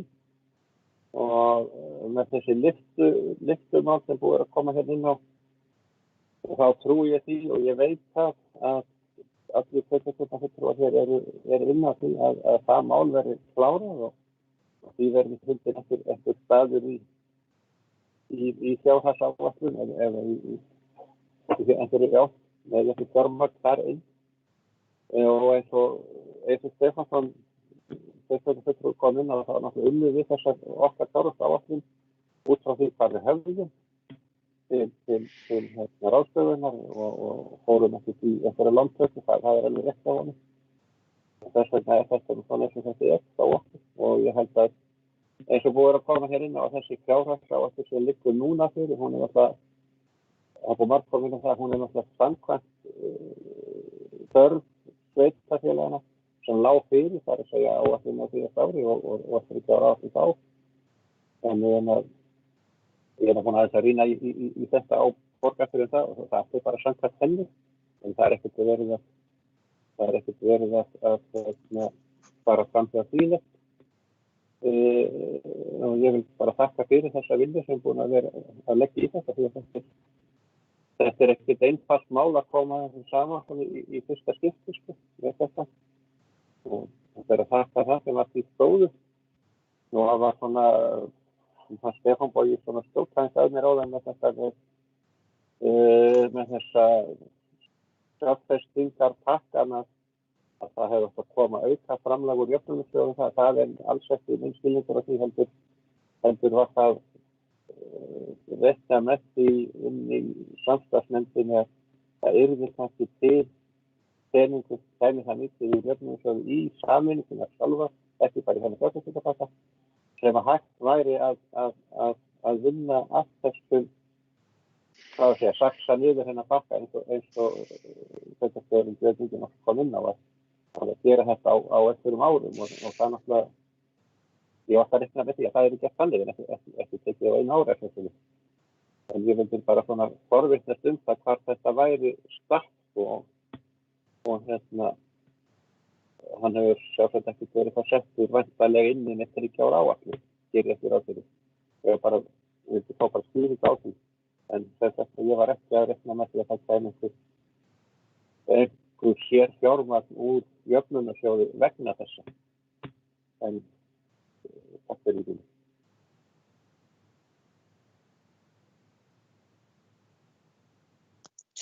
Já, Jakob Sigurðsson, sveitarstjórnarfulltrúi, hefur lokið máli sínu og næstur á mælendaskrá er Gauti Jóhannesson, sveitarstjórnarfulltrúi, en þar á eftir er Stefán Bogi Sveinsson, sveitarstjórnarfulltrúi, þannig að þetta verður svona orðtennisleikur okkar á milli hér. En Gauti, gjörðu svo vel. Já, takk fyrir. Já, forseti og góðir fundarmenn. Mér langar náttúrulega að byrja á því að þakka bara fyrir þessar málefnalegu og þörfu umræður. Og það náttúrulega endurspeglast í því sem hefur komið fram hérna, það sem að Eyþór meðal annars og fleiri hafa verið að benda á, að það er sko mismunandi aðferðafræði sem hefur tíðkast hjá sveitarfélögunum til eða frá. Það dettur engum í hug að það verði ekki sett lyfta í Hafnarhúsið á Borgarfirði. Það er enginn á þeim nótum. Og það er enginn sem stendur í þeirri trú heldur að það standi ekki til að fjárfesta neitt í A-hlutanum á Djúpavogi 2022. Það er ekki svoleiðis. Þarna náttúrulega endurspeglast bara svo aðferðafræði sem hefur verið nýtt og svo mismunandi sýn sem að menn hafa lagt á fjárhagsáætlunargerð bæði svona í gegnum tíðina og kannski ekki síst fjárhagsáætlunargerðina í aðdraganda þessarar sameiningar. Og það er líka ágætt að minna á það að samhliða þessu öllu þá unnum við sem sagt áætlun raunverulega fjárfestingarþörf í hverju sveitarfélagi fyrir sig sem að ég geri ekki ráð fyrir öðru en að verði höfð til hliðsjónar þegar verður farið í frekari fjárhagsáætlunarvinnu sem sagt á næsta ári. Stóra verkefni hvað þetta varðar hins vegar er að það er eins og hefur komið fram hérna, við þurfum þá í aðdraganda þessa alls saman að fara yfir forgangsröðun og samræmingu við gerð fjárhagsáætlana og ég kvíði því ekki neitt og þó svo að sýnin hafi verið mismunandi hjá einu sveitarfélagi til annars, þá held ég að við deilum öll þeirri framtíðarsýn að í framtíðinni að þá beri okkar fjárhagsáætlanir þess merki að þær séu vel ígrundaðar og þær séu öllum gert jafn hátt undir höfði. Takk. Þá hef ég lokið mínu máli og næstu til máls tekur Stefán Bogi Sveinsson, sveitarstjórnarfulltrúi. Já, forseti og ágætt að funda fólk. Þetta hefur verið löng og góð umræða hjá okkur í þessari fyrri umræðu og kannski að bera í bakkafutan lækinn ætla að bæta við hana en af því að það getur nú verið gaman að munnhöggvast við sveitarstjórnarfulltrúann Eyþór Stefánsson og ætla ég ekki að láta ekki að sleppa tökunum alveg svo glatt vegna þess að sveitarstjórnarfulltrúinn spurði hérna áðan hvort að hann hefði sem fulltrúi Borgarfjarðar eða íbúa Borgarfjarðar getum við sagt. hefði átt að sitja og þegja yfir því að 1,7% af fjárfestingunni í bara á Borgarfirði. Og fyrir mína parta þá get ég að svara því já, af tveimur ástæðum. Í fyrsta lagi er það náttúrulega svo að við erum öll hér hvert og eitt fulltrúar allra íbúa sveitarfélagsins og allra íbúa gömlu sveitarfélag. Það þýðir þó ekki, það megi ekki að taka upp málin og ræða þau, en ég bendi samt á það. En sko, 1% tala eins árs, hvað segir hún okkur í raun og veru? Og hver er þessi rétta prósent? Hvaða prósenta hefði verið eðlileg að mati sveitarstjórnarfulltrúans, Eyþórs Stefánssonar? Það er þetta að svara þessari spurningu og svo margar mismunandi átt. Á þetta bara að vera þannig að því þetta eru 4 sveitarfélög sem sameinast, það séu 25% af fjárfestingunni í hvert og eitt þeirra? Nei, ég held að séu augljóst mál að það er ekki rétt að svara. Á þá að miða við hlutfall íbúa. Ég held reyndar að vilja nú svo kaldhæðnislega til að það sé cirka bát 1,7% íbúa sveitarfélagsins sem búi á Borgarfirði. En hvoru tveggja, sko, allar þessar próstutölur eru í rauninni vitleysislegur mælikvarði. Ef þú tekur bara 1 ár, ef þú tekur punktstöðu á 1 ár og segir þetta ekki neitt, og það er það sem ég er að gagnrýna í þessum málflokki.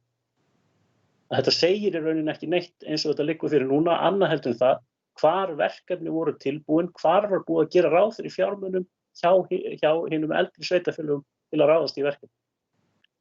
Þannig að svo það sé nú bara sagt. Vegna þess að Jakob Sigurðsson sveitarstjórnarfulltrúi var nú eitthvað að velta vöngum við því hvort ég hefði eitthvað verið að skjóta á hann hér áðan, þá var það nú eiginlega ekki akkurat þannig, en ef ég ætti að skjóta á einhvern út af einhverju í þessu máli, þá náttúrulega segi ég að þetta hefði þessu blessaða lyftuverkefni átti að vera lokið og það finnum bara sagt. Þessi fjármunir í sveitarsjóði Borgarfjarðarhrepps hefði bara nýst afbragðsvel í það, en þessu er ekki lokið og við þurfum að finna það í stað og það verður gert. Læt svo lokið.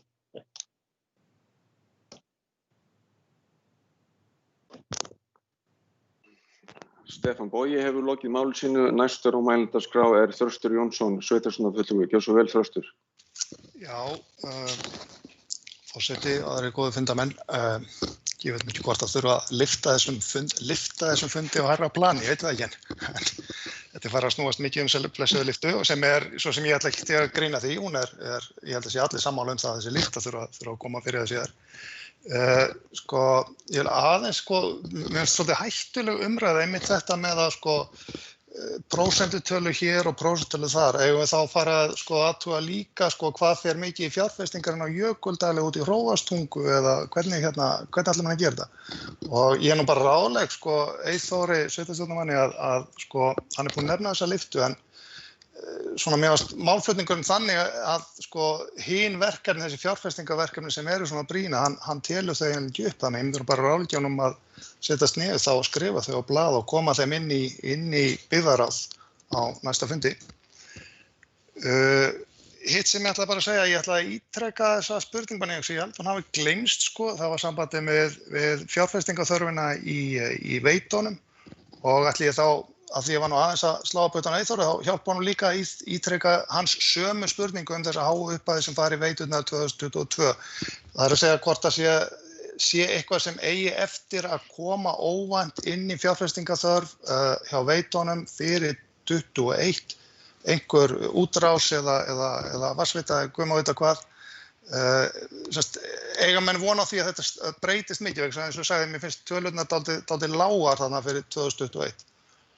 Og þetta er náttúrulega út af því að þessar veitur fóru þarna inn í hitaveituna og það er svona svolítið þoka yfir því hvað þetta þýðir, hvað varðar fjárfestingu á hitaveitu. Þannig að annarkvort að Björn eða Gauti gætu svona aðeins farið yfir þetta. Takk fyrir. Þröstur hefur lokið máli sínu. Eyþór Stefánsson, sveitarstjórnarfulltrúi, hefur beðið orðið. Gjörðu svo vel, Eyþór. Já, takk fyrir það, virðulegi forseti. Mér langaði bara að lofa því að vera stuttorður. Ástæðan fyrir því að maður nefnir þetta sko, þessar prósentur, ok, ég get alveg talað 18 milljónir ef að það betra, að þetta til 3 ára og það ber þess engin merki að þetta sé betra á næstu árum þar á eftir. Því að árið 2022, þar sem reynda stærri hluti óskilgreindur, þar þetta 1,6%. Og ég get alveg haldið áfram, en það bara missir mark sem að fyrir lengra því að það alltaf stærri og stærri hluti sem óskilgreindur.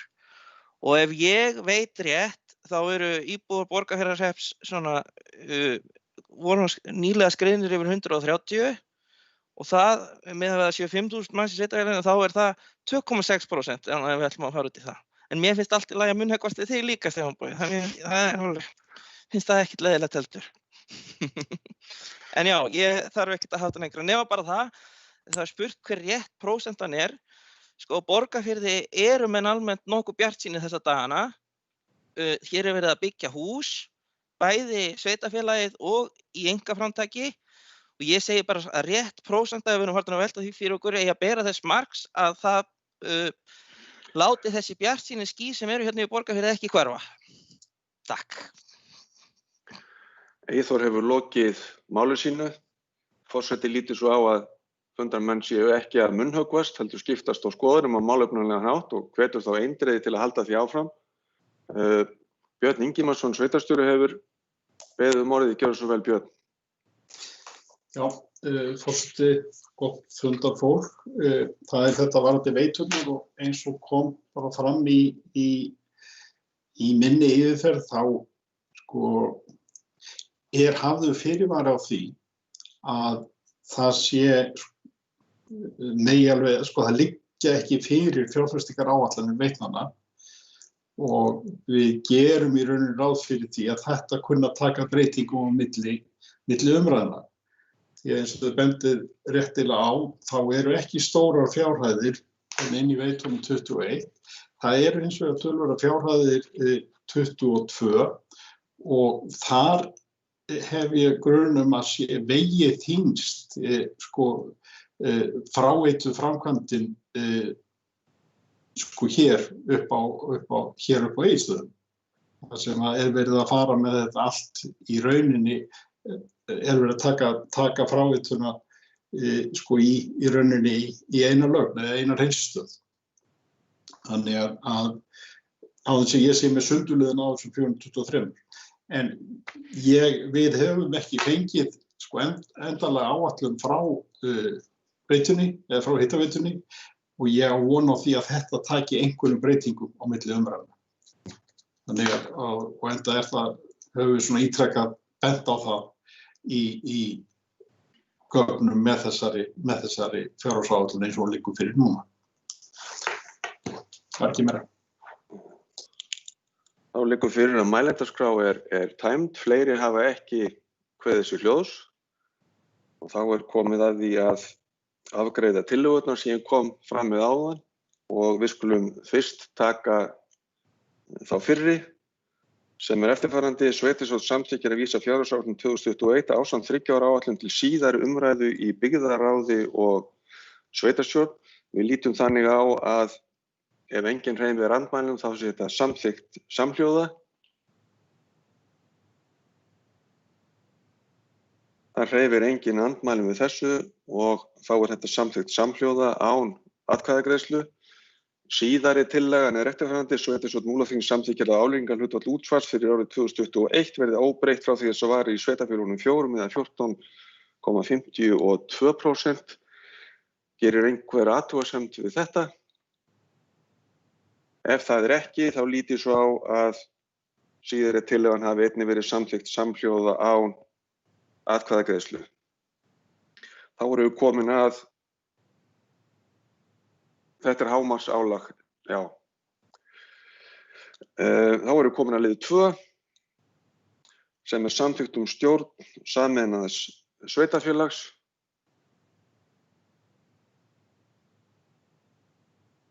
Og Stefán Bogi vissi ég að ætlaði að kveða sér hljóðs. Forseti og ágæta fundarfólk, við erum hér með til við erum hér liggur fyrir, liggja fyrir drög að viðauka 2 við samþykktum stjórn Múlaþings. Hér á síðasta fundi staðfestum við samþykktina sjálfar sem á viðauka 1. En viðauki 2 fullnaðarafgreiðslu starfsmanna í stjórnsýslu sveitarfélagsins. Þannig að þetta áframhald á þeirri vinnu sem að var unnin á vettvangi samstarfsnefndar og undirbúningsstjórnar og markmiðið að auka skilvirkni í afgreiðslu stjórnsýslu erinda og þá var það bæði hugsað með því að framselja fullnaðarafgreiðslu heimildir til bæði framnefnda og heimastjórna eins og gert í viðauka 1 og sömuleiðis með því að framselja það sem með lögum heimilt að framselja til einstakra starfsmanna að afgreiða og það þá gert með þessum viðauka 2. Og þessi drög eru hér lögð fyrir og eru til fyrir umræðu þar sem þau eru hluti af samþykktinni sem viðauki. Þannig kannski ekki að fara yfir þetta hvert og eitt, það fjallað ráðningu starfsmanna annarra starfsmanna heldur en þeirra sem að sérstaklega eru tilgreindir í þessum viðauka. Síðan eru sérákvæði afgreiðslu heimildir skrifstofustjóra, fjármálastjóra, félagsmálastjóra, fræðslustjóra, framkvæmda- og umhverfismálastjóra, skipulagsfulltrúa og byggingarfulltrúa. Margt af þessu nú svona bara nokkuð sjálfsagt og í rauninni liggur bara í starfi viðkomandi en betra að hafa þetta sett niður í svona viðauka. Það var til dæmis umsóknir heimaþjónustu sem eru falin félagsmálastjóra sem svo dæmi sér tekið. Það kannski helst að ég vilji nefna það að það sem þetta nú til fyrir umræðu að þetta hefur aðeins verið tekið fyrir innan stjórnsýslunnar þessi drög og það svona komið upp ákveðnar spurningar sem kannski ekki alveg búið að ráða til lykta að fullu. Það til dæmis í 15. grein talað heimild framkvæmda- og umhverfismálastjóra til að undirrita húsaleigusamninga eignasjóðs og félagslegra íbúða. Þarna kom fram sú spurning að þetta hjá Fljótsdalshéraði hafi þetta verið vistað hjá félagsmálastjóra og það svona spurning, þetta er spurning samleiðina af því að vera með umsýslu þessara leigusamninga á einum stað en hvort það á betur heima á umhverfis- og framkvæmdasviði eða hjá fjölskyldusviði. En í þessum drögum gert ráð fyrir að þessi heimild sé hjá framkvæmda- og umhverfismálastjóra en ég held að þetta kannski verður tekið til aðeins betri skoðunar á milli umræðna. Og sömuleiðis talað hjá, það eru ákveðnar valdheimildir sem að skipulagsfulltrúi hefur til þess varðandi það að stöðva framkvæmdir og það virðist hafa verið tekið tillit til þeirra athugasemda að útgáfa framkvæmdaleyfa og heimild til að stöðva framkvæmdir sé á sama stað. Það var nú eitt atriði sem kom svona til umræðu. En þessi tillaga liggur hér fyrir. Ég vil líka nefna það að hafa nú svona á fyrstu skrefum umhverfis- og framkvæmdaráðs hafa komið upp ákveðnar spurningar varðandi skilin á milli þess sem að umhverfis- og framkvæmdaráð vinnur og svo þess sem að heimastjórnir afgreiða endanlega og það snýr fyrst og fremst að því að hvort að það sé nauðsynlegt eins og gert ráð fyrir í núverandi viðauka 1 að heimastjórnir samþykki skipulagslýsingar og kynningu skipulagslýsinga sem er undanfari auglýsingar sjálfrar tillagnana skipulagstillagnana að hvort að það væri til einföldunar að umhverfis- og framkvæmdaráð færi með það vald þannig í rauninni að upphaf málana það er að segja það að hefja skipulagsferli það sé hafa staðfestingu heimastjórna og það að auglýsa tillögu og svo að staðfesta tillögu en að aðrir þættir væru hjá umhverfis- og framkvæmdaráði en þetta svo sem ekki lagt fram hér nein breyting á þessum viðauka 1 en ég vildi gera grein fyrir því að þessi umræða hefði komið fram við yfirferðina. Annað plagg sem þarna undir sömuleiðis eru reglur framkvæmd fjarfunda sveitarstjórnarráða og heimastjórnar Múlaþings. Þetta tel ég að þurfi ekki tvær umræður. Þannig að þetta í rauninni til afgreiðslu hér ef að sveitarstjórnin sé ekki mótfallin. En þetta í rauninni kannski bara hluti af því að uppfæra regluverkið okkar eftir sameininguna. Það voru í gildi svona reglur hjá hjá Fljótsdalshéraði, ég sé ekki að fara með fleipur. En þetta í rauninni bara reglur, það gert ráð fyrir því í sveitarstjórnarlögum þar sem heimild til að halda fjarfundi. Það séu settar ákveðnar reglur framkvæmd þeirra og það liggja hér fyrir og skýra sig sjálfar. En ég legg semst á viðaukann fram og geri það tillögu minni að honum verði að lokinni umræðu hér vísa til annar umræðu og geri það tillögu minni hér sömuleiðis að reglur framkvæmd fjarfunda verði staðfestar hér á sveitarstjórn.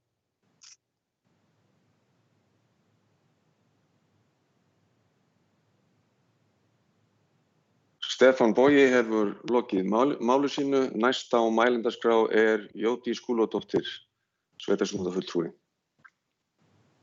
Takk.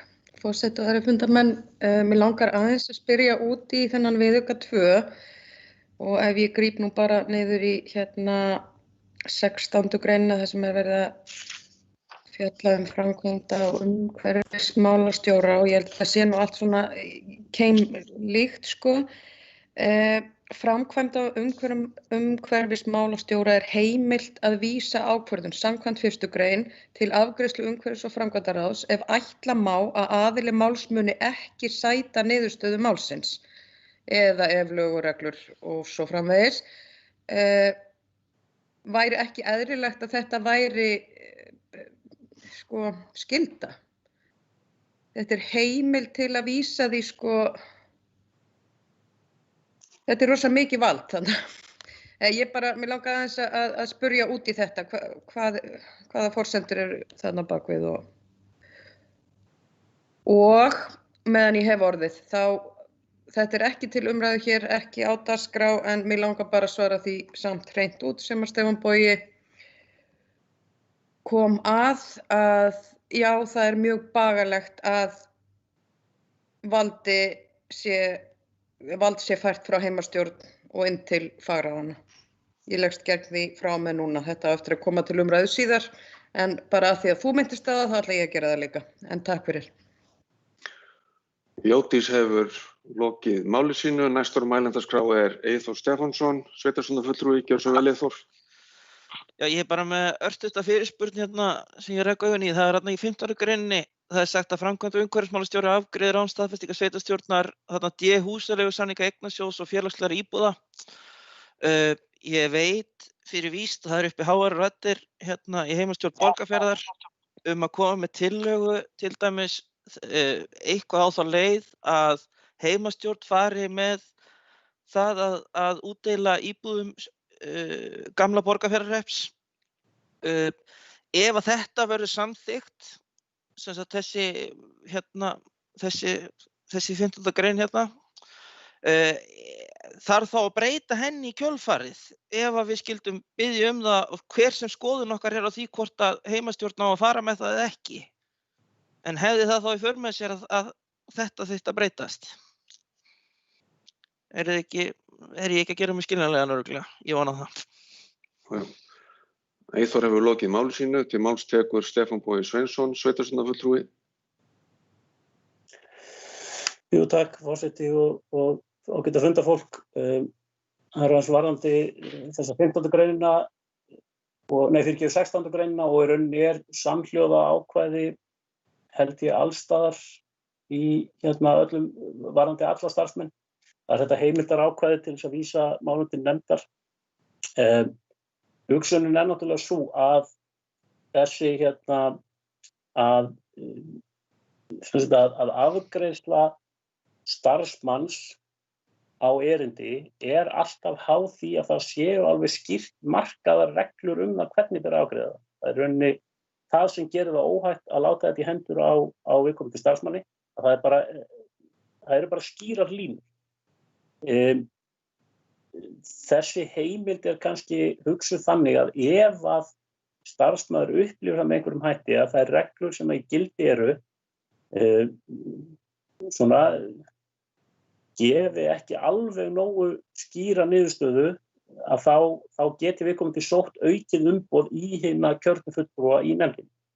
En ég held þrátt fyrir það að það sé mjög mikilvægt, og af því að það var spurt sérstaklega því, ég held að það sé mjög mikilvægt samt að þetta sé fyrst og fremst heimild en ekki skylda, vegna þess að þetta er svona að hugsa fyrir algjör markatilfelli.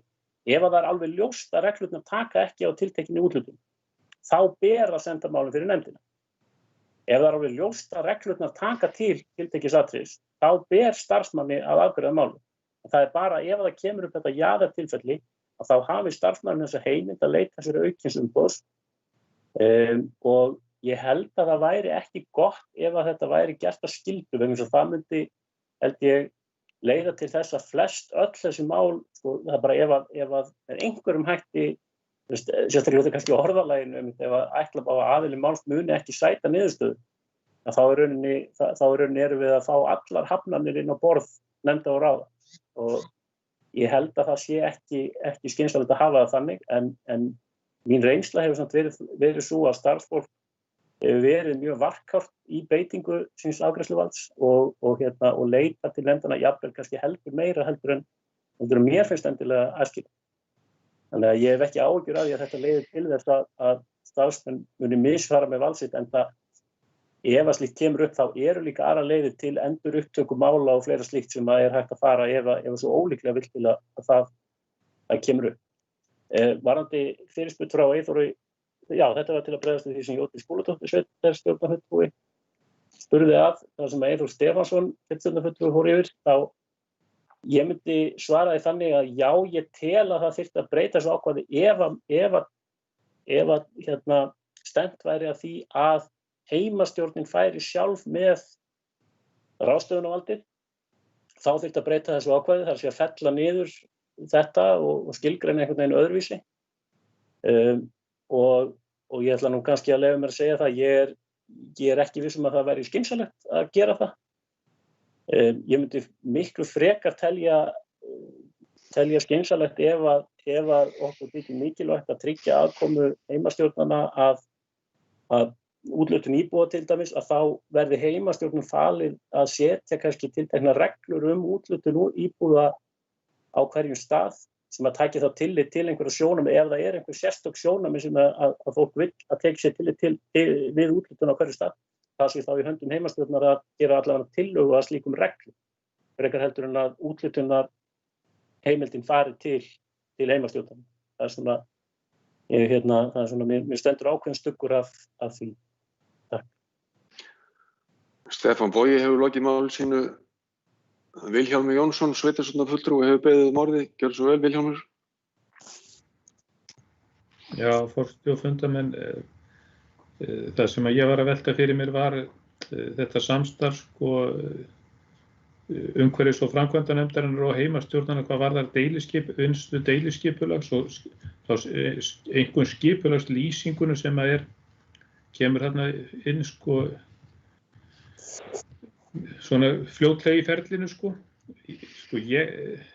ég held að þetta myndi gagnast að heimastjórnirnar kæmu að skipulagslýsingunni, og það sem ég þá að horfa til er að það er gagnlegt að fá athugasemdir og kannski þessa sérþekkingu heimastjórnanna á skipulagslýsinguna áður heldur en farið að vinna deiliskipulagstillöguna sjálfa. Ég vildi nú bara koma þess á framfæri. Þakka þér fyrir, Vilhjálmur. Mælendaskrá er tæmd og þá liggur fyrir hér tillaga frá Stefáni Boga Sveinssyni, sveitarstjórnarfulltrúa, það að við greiðum atkvæði reglur framkvæmd fjarfunda sem ekki þarfnast tveggja umræðna. Er einhver sem gerir athugasemd við það að við greiðum það atkvæði núna? Það er ekki, þá lítið svo á að það sé samþykkt og þá liggur frammi tillaga frá Stefáni reglur framkvæmd fjarfunda. Og ef engir gerir athugasemd við það, þá lít ég svo á að þær séu samþykktar samhljóða án atkvæðagreiðslu.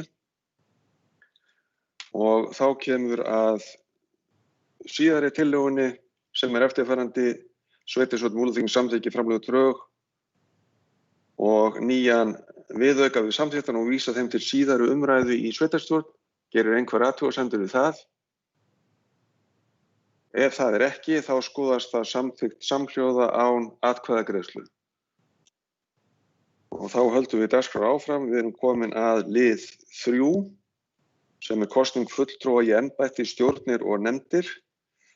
Og þar liggur fram eftirfarandi tillaga: sveitarstjórn samþykkir að skipa eftirtalda aðila í öldungaráð Múlaþings.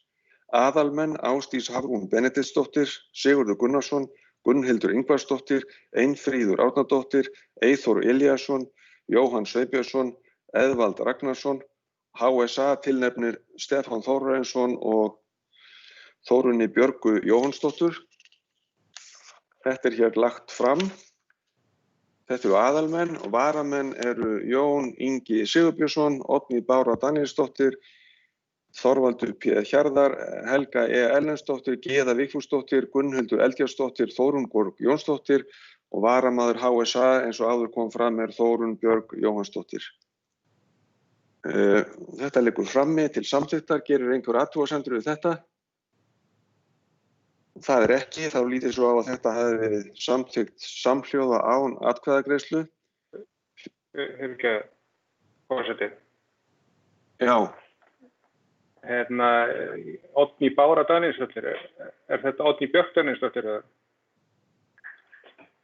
Væntanlega. Þetta einhver önnur Oddný?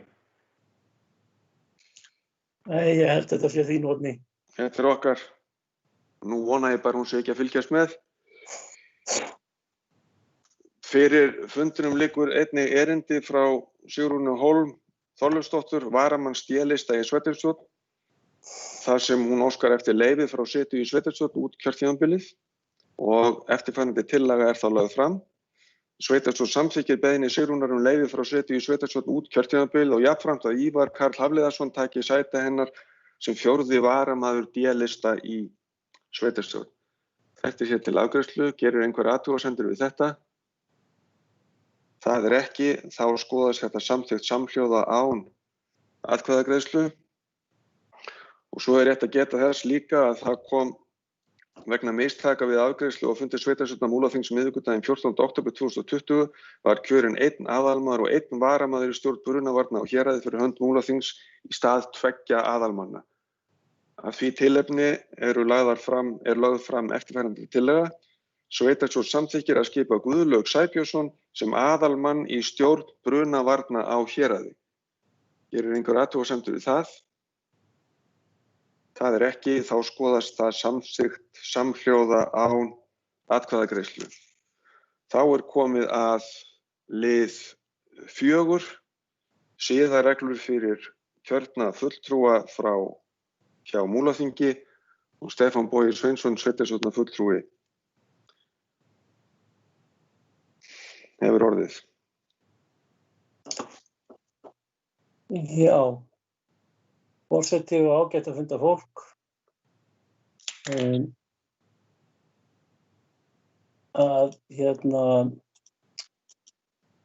Fyrir liggja drög að siðareglum sem okkur ber lögum samkvæmt að setja okkur og það svo sem engin ástæða til að fara mjög djúpt ofan í þær tillögur. Þetta í sjálfu sér eins og siðareglur eru jafnan, þetta svona leiðarvísir að því að svona réttri og góðri framkomu og framgöngu sveitarstjórnar fólks í sínum störfum og náttúrulega fyrst og síðast bara siðferðislegt í eðli sínu en þá voru svona nokkur praktísk atriði hér. Kannski rétt að vekja sérstaklega athygli á 6. grein sem varðar gjafir og fríðindi. Það kemur auðvitað fram eins og sjálfsagt að kjörnir fulltrúar skulu í störfum sínum aldrei falast eftir eða þiggja gjafir, hluti eða önnur hlunnindi frá viðskiptamönnum sem fela í sér veruleg fjárhagsleg verðmæti eða persónulegan ávinning. Aðeins skal heimilt að þiggja gjafir sé að ræða tækifærisgjafir sem gefnar eru í tengslum við fundi eða aðra viðburði og að andvirði þeirra sé óveruleg.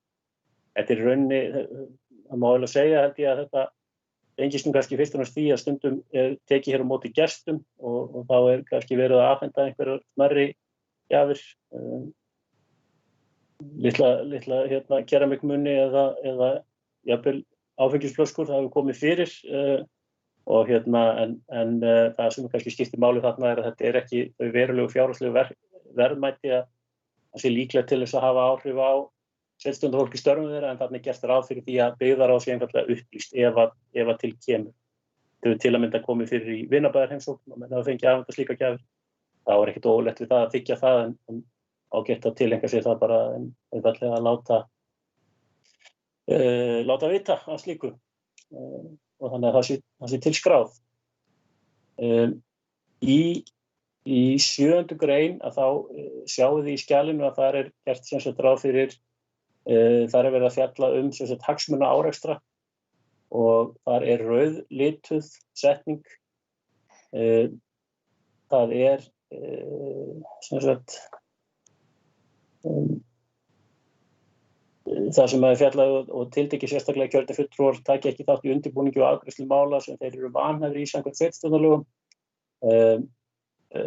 Og þetta grunar mig nú eigi sér stoð í einhverjum umræðum í byggðarráði sem kannski ástæða til að gera nánar grein fyrir en veka athygli á því að það fylgir einnig álit Arons Thorarensen, lögfræðings hjá sveitarfélaginu þar sem að farið aðeins yfir vangaveltur sem að tengjast þessu og það sem að þarna hefur komið fram tillaga og síðan svona það má segja að þessi rauðlita texti sé útfærsla á þeirri tillögu sem að byggir sem að byggir þá á þessu áliti Arons.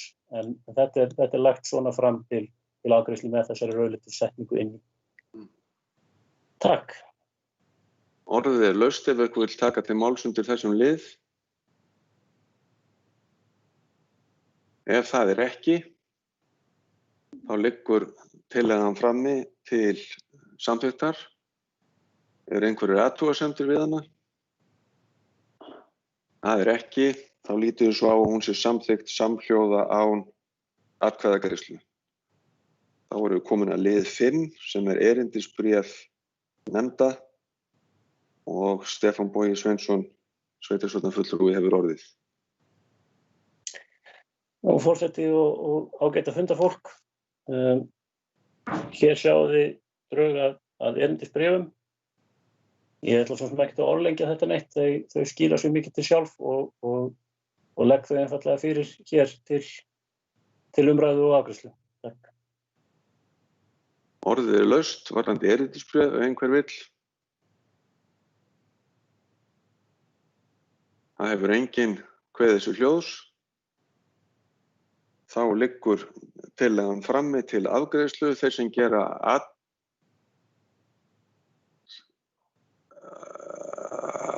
Jódís.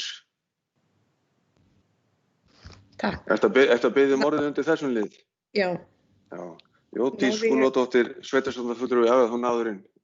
Rétt náði að biðja orðið, þannig að þetta fór í gegn. En já, ég hef nú búin að renna yfir þetta og þetta ágætt. Mér finnst bara mikilvægt að komið fram að mér finnst við komin dálítið langt.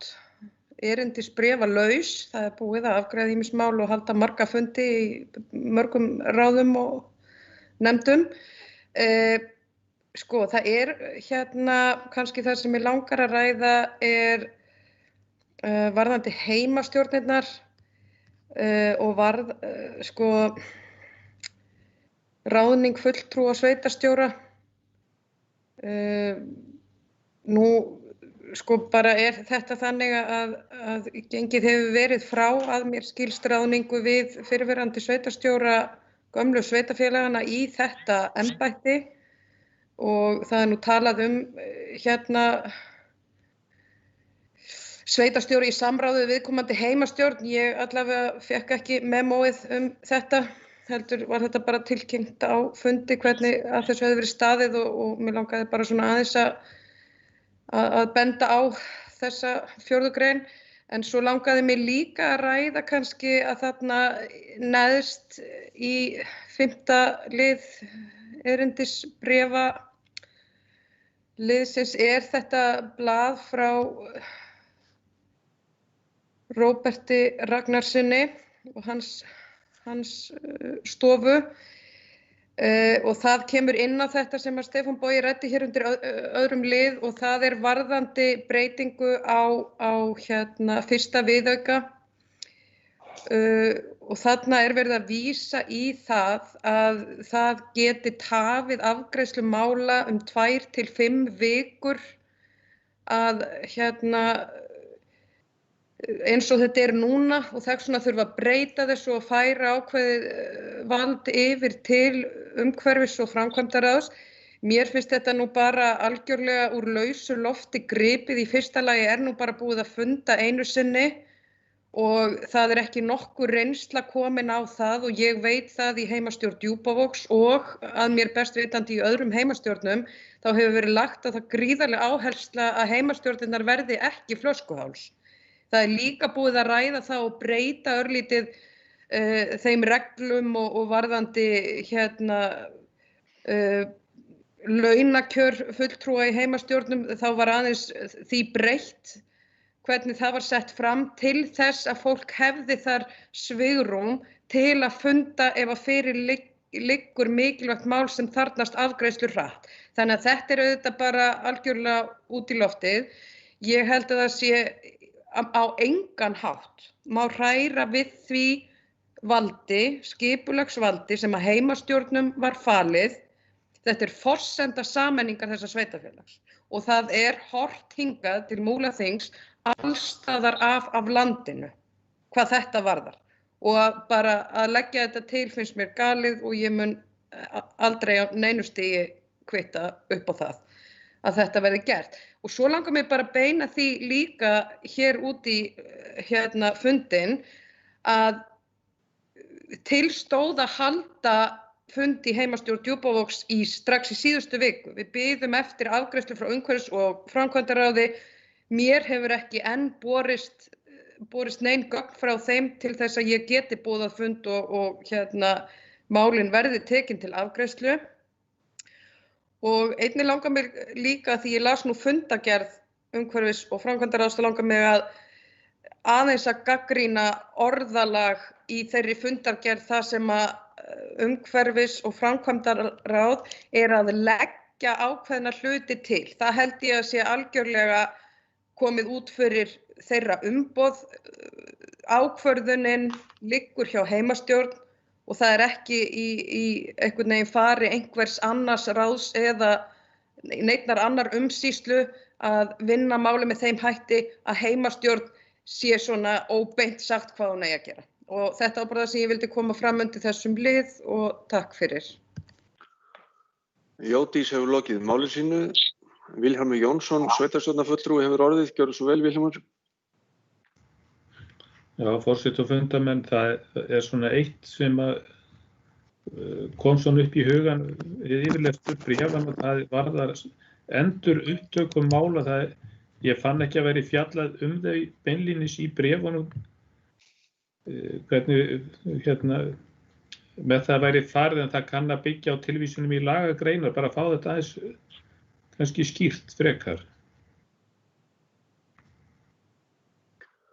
Já, Vilhjálmur hefur lokið máli sínu. Næstur á mælendaskrá Björn Ingimarsson, sveitarstjóri. Gjörðu svo vel, Björn. Já, forseti, gott fundafólk. Það sveitarstjórnarfulltrúi Jódís Guðmundsdóttir kom þarna inn á varðandi ráðningu fulltrúa. Mér vitanlega hún nú ekki frágengin og það ekki búið að ganga frá neinni formlegri ráðningu fulltrúa. Ég hins vegar eins og þið kannski munið sem eigi sæti í byggðarráði fór yfir það á fyrsta fundi byggðarráðs hvernig ég sæi fyrir mér þær ráðningar. En ég hef ekki talið mig hafa umboð til þess að ganga frá þeim og lít svo á að ég hafi mögulega umboð til þess í framhaldi af þessum fundi í dag. En það ekki búið að ganga frá ráðningu fulltrúa sveitarstjórnar, bara svo að það sé alveg skýrt.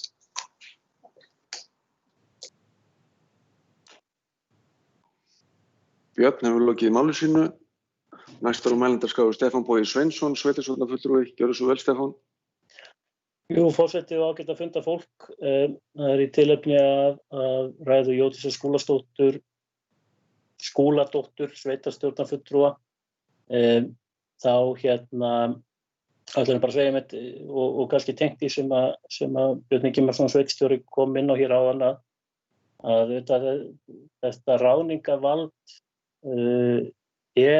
klárlega hjá starfsmönnum en það gert ráð fyrir samráði við viðkomandi fagnefndir og heimastjórnir eftir atvikum og það þá fyrst og fremst bara til kynningar á til áformum og samskipta þar en það liggur alveg ljóst fyrir hvar ráðningarvaldið og sem ég held að sé raunar bara mjög mikilvægt svona almennt. Ég hef verið lengi þeirra skoðunar og í rauninni við ár sem ég hef verið í sveitarstjórn það var svona frekar verið unnið að því ég myndi að færa ráðningarvald frá kjörnum fulltrúum af því að það svona getur boðið upp á ýmiss konar leiðindi ef það eru mikið þar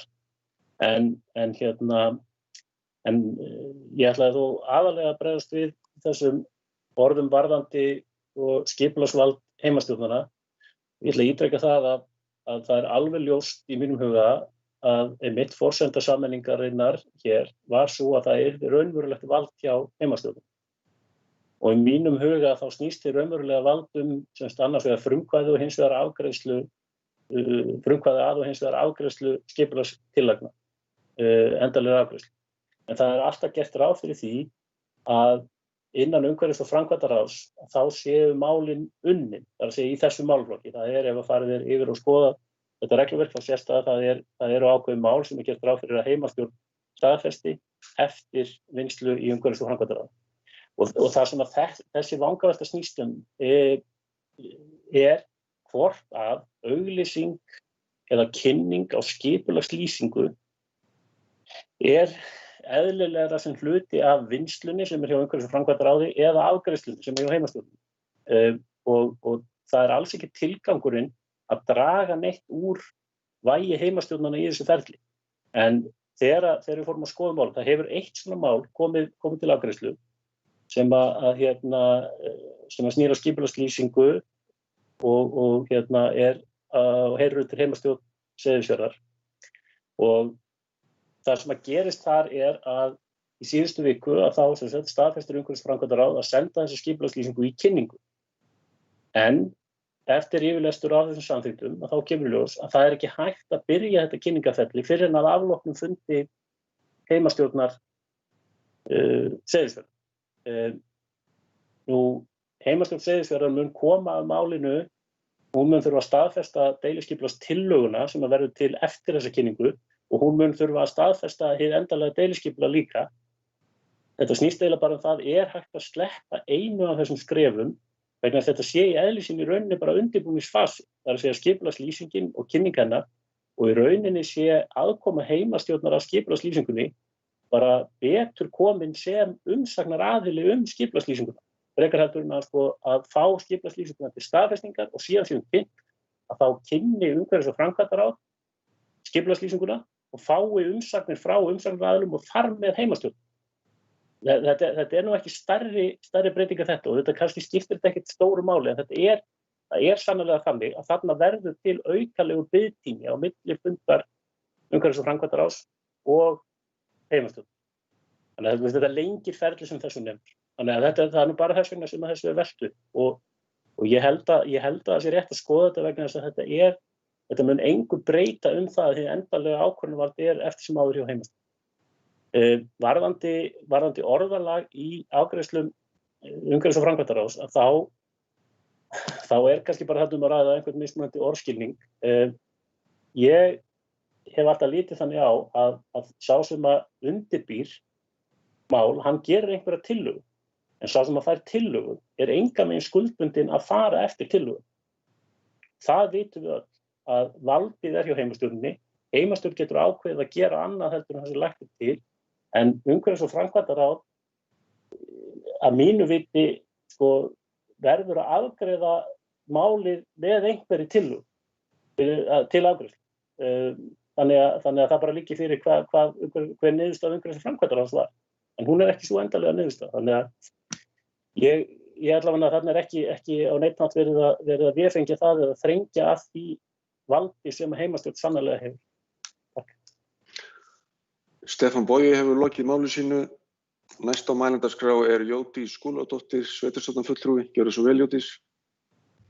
Takk, forseti og aðrir fundarmenn. Ég þakka fyrir svörin og mér langar aðeins að spyrja bara svona praktist að því að nú liggur þetta ekkert fyrir. Við erum ekki að fara að kjósa eða neitt þessar tillögur Róberts Ragnarssonar breytingu á viðauka 1. Þannig að ég spyr af hverju þetta undir þessum lið? Þetta mál, af hverju þetta hér, af hverju erum við að ræða þetta? Hvað verður þetta? Mun þetta verða lagt formlega til á einhverju tímapunkti eða hvað? Síðan var það, mér finnst þetta skipta máli og ég tek undir það sem að Vilhjálmur, sveitarstjórnarfulltrúi, sagði hér áðan, Jónsson, að lýsingarnar bara alveg að allt ferlið verði áfram undir heimastjórn. Mér finnst það skipta miklu máli og ég tek bara ítreka það sem ég sagði áðan að ef að þetta staðan þá þarf að bíða eftir fundi heimastjórnar þá bara kallar formaður heimastjórnar saman fund samdægus þess vegna. Þannig að þetta á ekki að verða svona og mér finnst ekki líklegt að þetta verði eitthvað stopp eftir hvern einasta fund umhverfis- og framkvæmdaráðs að það þurfi þá að kalla til sérstakan fund en ef svo ber undir, þá bara ekkert mál að gera það og afgreiða málin. Og mér finnst líka orðalag skipta máli. Mér þætti eðlilegra að umhverfis- og framkvæmdaráð fjallaði málið á sínum fundi, kæmist að einhverju niðurstöðu og myndi svo vísa málinu til afgreiðslu heimastjórn. Og það allt annað en að leggja til að heimastjórn eitthvað. Þannig að það eru líka litlu hlutirnir sem að skipta máli. Við erum að stíga okkar allra fyrstu skref í þessu nýju sameinuðu sveitarfélagi. Við erum að setja tóninn það hvernig stjórnsýslan hér verður og við þurfum bara að vanda okkur og þá getur lítið ómerkilegt orðalag skipt máli að því að það verður að venju og það verður að hefð og síðan eftir nokkur ár fer ykkur annar að túlka það hvað það þýðir að þetta hefur alltaf verið skrifað svona. Þegar ég bara biðjum að við séum meðvituð það og við vöndum okkur. Varðandi ráðningu fulltrúa, sveitarstjóra, að þá auðvitað, þó það sé ekki búið að ganga frá ráðningum, að þá auðvitað starfandi þetta fólk og það starfandi starfsmenn heimastjórnar sem sitja þar fundi og hafa þar ákveðnu skyldum að gegna. Og mér finnst bara mikilvægt að þetta samtal verði bara tekið sem fyrst frá þessum málum verði gengið á bara heilbrigðan og eðlilegan hátt. Ég ekki viss að það sé eins og við höfum mikla reynslu og þekkingu á innviðum gömlu sveitarfélagana í þessum starfsmönnum sem ég ber gríðarlega virðingu fyrir, þá það bara tvíbent. Fólk hefur líka átt undir þessu fólki mikið í gegnum árin og það getur bara orðið flókið og snúið að hafa slíka einstaklinga í þessu starfi. Það mín skoðun og ég bara tek það fram að ég vantreysti ekki eða að tala á nokkurn hátt niður til þessa ágæta fólks en við erum bara að horfa á hag íbúa fyrrum sveitarfélagana. Að þau geti komið að hlutlausum og bara svona ferskum andblæ þarna inni. Fyrrverandi sveitarstjórar eru bara dálítið dómerarandi og þú veist, ég vil bara leggja á það áherslu að við horfum út frá hvaða hagsmunir í húfi og hvað bara eðlilegast fyrir íbúana í þessu samhengi. Takk fyrir mig. Jódís hefur lokið máli sínu. Stefán Bogi Sveinsson, sveitarstjórnarfulltrúi, hefur beðið orðið. Gjörðu svo vel, Stefán. Jú, forseti og ágæta fólk. Ég ætla nú bara að reyna að svara fyrir það hvað þetta minnisblað Róberts Ragnarssonar að gera þetta. Án þess þó að fullkomlega vita vegna þess að ef ég á að vera algjörlega hreinskilinn að þá taldi ég að þetta væri undir fyrri lið, þar sem ég minntist á sama máli, þar sem var verið að fjalla viðauka 2, bara, og að hugmyndi væri bara að upplýsa það að þessi vangavelta og þessi athugasemd hefði komið fram. En það breytir því ekki að það ekki verið að leggja til eina slíka breytingu, og ég meina ef að vilji stendur til þess að gera það, þá þarf að leggja það fyrir sveitarstjórn bara í þessu formi breyting á viðauka 1. Þannig að ef að það verður, ég heldur að það sé ágætt að við höfum rætt þetta, sé ágætt að þetta hafi verið rætt í þessu samhengi, en ef að það verður niðurstaðan að leggja þessa breytingu til, þá kemur hún einmitt fram í formi breytingar á viðauka 1.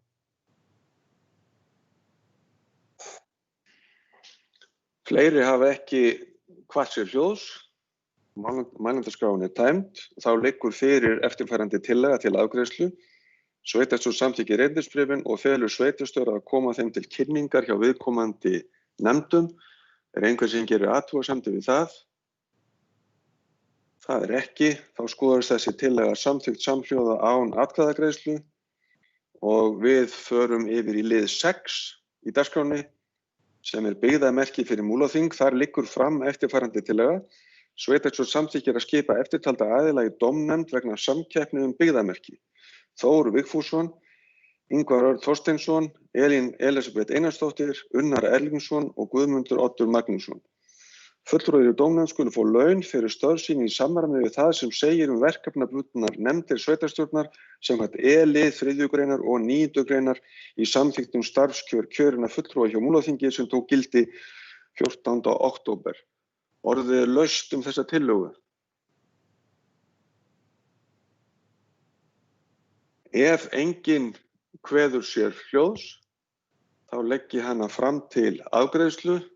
Einhver sem gerir athugasemdir við hana? Það ekki. Þá skoðast hún samþykkt samhljóða án atkvæðagreiðslu. Og þá erum við komin í lið 7. Stytting vinnuvikunar. Fyrir liggja drög að samkomulagi milli starfsmanna íþróttamannvirkja og sveitarfélagsins Múlaþings fyrirkomulag á styttingu vinnuvikunar samkvæmt samkomulagi milli stéttarfélaga og sveitarfélaga og ég gef Birni Ingimarssyni sveitarstjóra orðið. Já, forseti og gott fundarfólk. Eins og þið sjálfsagt kannist við, þá var í síðustu kjarasamningum samið styttingu vinnuviku og það gengur út á 13 mínútna styttingu á dag eða 65 mínútur á viku og getur þess vegna farið upp í alltaf upp í 4 klukkustundir ef að sem sagt starfsfólk lætur frá sér matar eða kaffitíma. Þessi vinna farin á stað hér hjá sveitarfélaginu og það hafi verið skipaðar 7 vinnutímanefndir sem að ná yfir þá skrifstofurnar, félagsþjónustuna, leikskóla, grunnskóla og félagsmiðstöðvar, söfn- og menningarstofnanir, íþróttamiðstöðvar og áhaldahús. Og það hefur líka farið á stað eða sem sagt verið skipað í svokallað innleiðingateymi þar sem sitja verkefnisstjóri, mannauðs, launafulltrúi og skrifstofustjóri sem rauninni til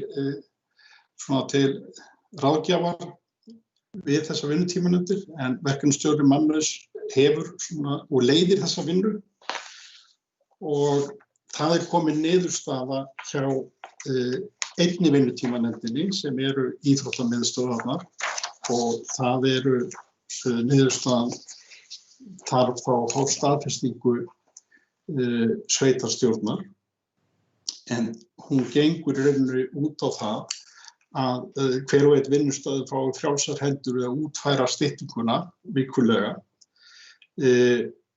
Samkomulagið gildir síðan í ár en það hægt að segja því upp og ykkur svona til upplýsingar þá hef ég á tilfinningunni að þetta verði nokkrar útgáfur af þessari útfærslu en það lögð á það áhersla og bara mjög mikilvægt að þetta sé í takti við vilja starfsfólk, en það eru það fulltrúar starfsfólk sem að sitja í þessum nefndum.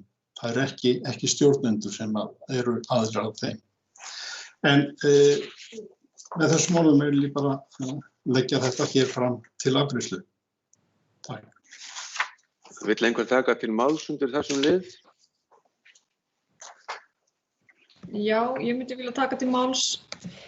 Það eru aðrir sem eru á undan þér, Þröstur, eða hverjum að nota spjallborðið.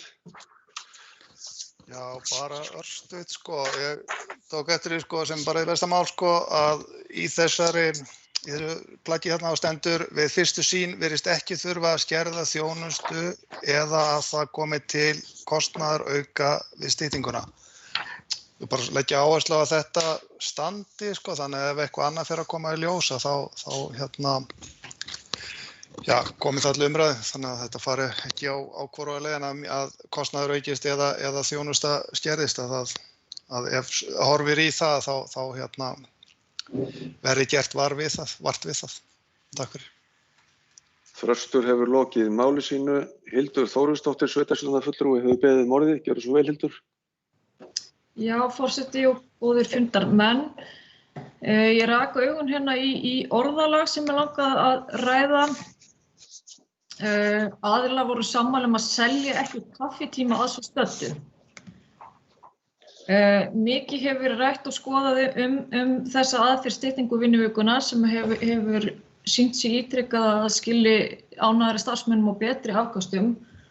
Og ég vona fyrir alla muni að við munum ekki fara þá leið að fara að skerða réttindi sem þurft að berjast fyrir á sínum tíma til þess að koma á þessari styttingu og tala um hún verður meiri þegar framlíða stundir. Ég árétta það. Þetta réttindi vinnufólk sem þurft að berjast fyrir á sínum tíma og allar rannsóknir hafa sýnt að afköst og árangur eykst þegar vinnutími stuttur þar sem að fólk á auðveldara með að samtvinna einkalíf og vinnu. Ekki meiri bili. Takk. Takk fyrir, Hildur. Þá liggur fyrir tillaga, sveitarstjórn samþykkir samningsdrögin og það fyrirkomulag útfærslu og styttingu vinnuvikuna sem þar kemur fram.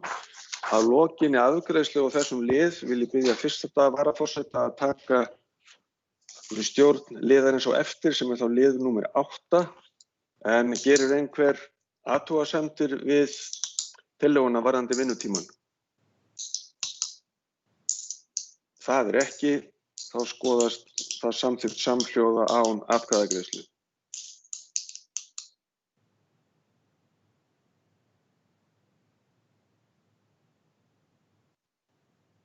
Alls ekki segi ég að því að hljóðið var ekki á og því heyrðu ekki því að hljóðið var ekki á. Við höfum lokið 7. dagskráli og 8. liður á dagskrá staða samgöngumála í sveitarfélaginu og til máls tekur Gauti Jóhannsson, sveitarstjórnarfulltrúi. Gjörðu svo vel. Já, forseti, góðir fundarmenn. Mig langar að byrja á því að renna yfir greinargerð sem þarna á undan tillögu sem ég ætla að leggja fram í framhaldinu. Alþjóðaflugvöllurinn á Egilsstöðum hefur mikilvæg hlutverki að gegna sem gáttinn í landi hvort tveggja í þágu Austurlands og íslenska ferðaþjónustu í heild sinni. Samhliða uppbyggingu í laxeldi hafa einnig opnast miklir möguleikar tengdir útflutningi á ferskvöru. Samband sveitarfélaga á Austurlandi og Austurbrú hafa undanfarin ár lagt mikla áherslu á markaðssetningu flugvallarins meðal annars í tengslum við sóknaráætlun landshlutans og stefnt að því að auka umferð millilandafarþega flugvöllinn umtalsvert á næstu árum. Verulegra fjárfestinga þörf á vellinum vegna skorts á viðhaldi á undanförnum árum auk aðgerða svo flugvöllurinn standi undir kröfum sem gerðar eru til fyrsta varaflugvallar Keflavíkurflugvallar, til dæmis varðandi flughlað, akstursbraut, yfirlögn á flugbraut og þjónustu.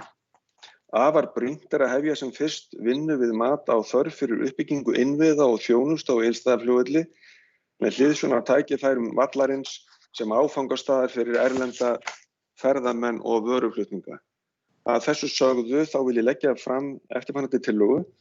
Sveitarstjórn Múlaþings beinir þeim tilmælum til stjórnar Austurbrúar og hún beitir sér fyrir skipan aðgerðahóps hið fyrsta sem hafi það hlutverk að gera tillögur að endurbótum og uppbyggingu á Egilsstaðaflugvelli í samræmi við fyrirsjáanlegar þarfir. Jafnframt verði teknar saman upplýsingar markaðssetningu og áform ferðaþjónustunnar og fiskútflytjenda á svæðinu með það fyrir augum að kostnaðargreindar hugmyndir nauðsynlegar endurbætur á þjónustu og mannvirkjum liggi fyrir sem fyrst. Þetta er tillagan sem ég legg fyrir. Takk fyrir mig. Nú, Gauti Jóhannesson hefur lokið máli sínu og orðið er það laust undir þessum 8. dagskrárlið.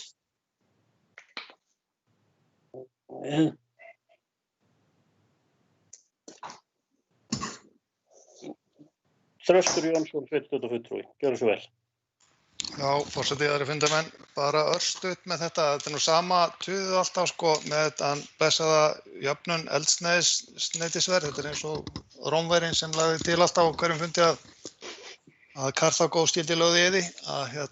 Hvort að það er komið eitthvað þarna inn, ég veit það ekki en þetta er svo mikil forsenda fyrir því að þú veist að það verði einhvað líf á þessum flugvelli að sko menn þurfi ekki að borga mikið dýrara verð fyrir eldsneyti hér en suður í Keflavík.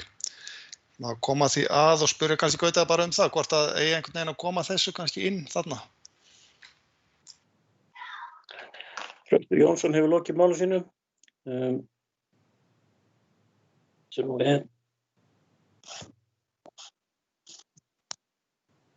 Nú datt úr spjalli hjá mér, hver var búinn að biðja, var það Hildur? Berglind. Berglind, gjörðu svo vel.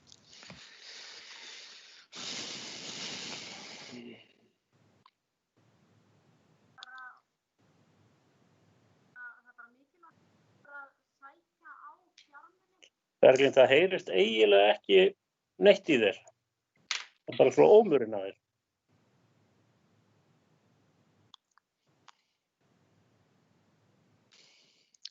Nú.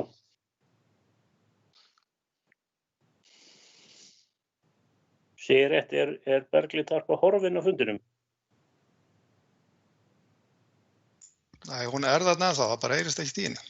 Já. Hún er slökkt á mæknum núna.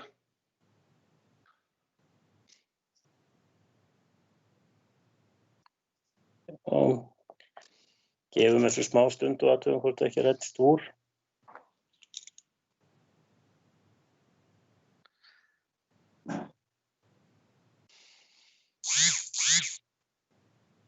Já, það er bara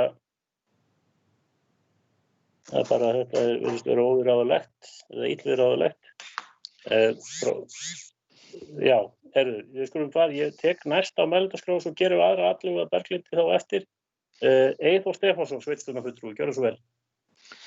Já, forseti og aðrir fundarmenn, ég úr því við fórum að minnast á jöfnun flutningsverð, eldsneytisverð fyrirgefið, þá segi ég þá velti ég nú líka fyrir mér sko hvort það ætti kannski heima þarna eitthvað varðandi sko leiðaþróunarsjóð. Það er sem sagt sjóður sem ríkir eitthvað sem á að auðvelda mönnum að hefja millilandaflug og sé maður bjartsýnn þá vonast maður til þess að það sé ákveðin tækifæri þegar að þessu COVID hreti þegar það verður horfið að það sé mögulega tækifæri til sóknar í að hefja millilandaflug völlin þegar gáttir byrja að opnast og ýmislegt sem bendir til þess að Ísland gæti mögulega verið á undan öðrum gáttum að opnast í heiminum og þá væri svona ég var að segja tilvalið að vera tilbúin til leiks þegar það gerist, skulum við segja. Og þá velti ég bara svona spurningu hvort að við ættum ekki að leggja svolítið þrýsting á að þessi sjóður verði efldir því nú er staðan eiginlega þannig að þeir dekka valla, ef ég skil rétt, þá er svona valla að þeir dekki sko mismunun á eldsneytisverði. Takk fyrir.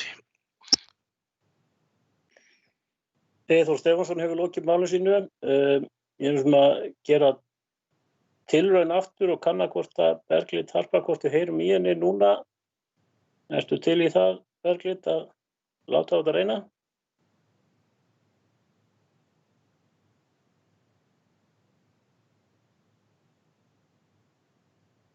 Við glímum við sama vandan, þannig að ég fer þá á næsta, Berglind Harpa hefur tekið sig að mælendaskrá.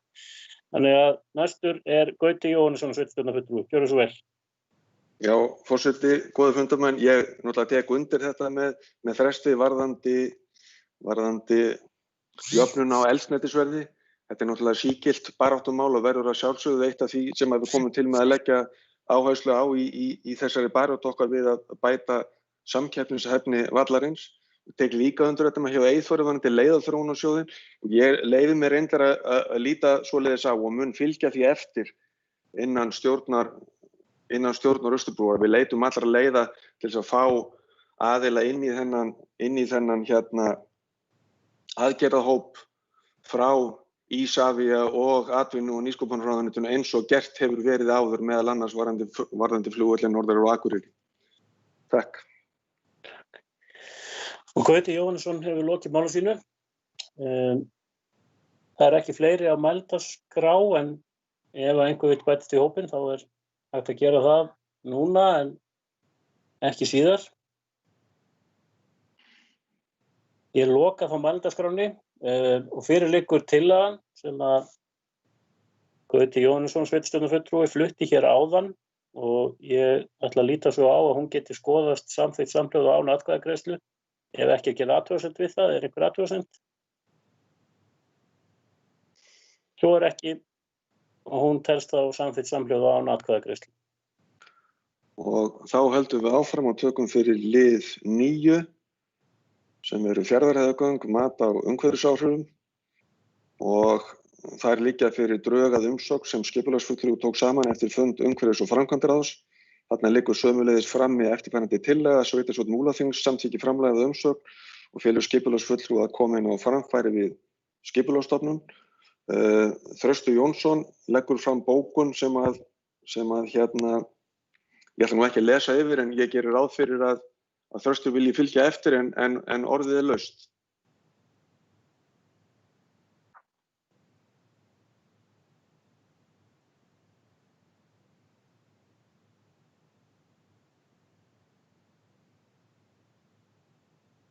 Þröstur Jónsson, sveitarstjórnarfulltrúi, hefur beðið orðið. Gjörðu svo vel, Þröstur.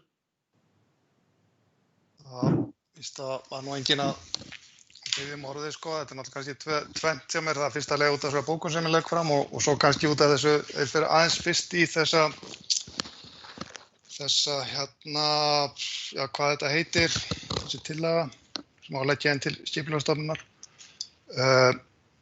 Ég ætla nú ekki að vera leiðilega, sko, en mér finnst hún bara eiginlega ekki nógu skörp og kannski ekki taka á, sko, megin þáttum sem þarf að taka á og það er svona orðalag í henni sem er mjög erfitt að skilja eins og hér í fyrsta kaflanum almennt tillöguna. Bara lesa þetta upp hérna eina setningu, sko, Múlaþing telur mikilvægt að horfa til þess að auk þess að meta áhrif á byggð og atvinnulíf, einkum á Seyðisfirði og Austurlandi sem heild verði áhrif á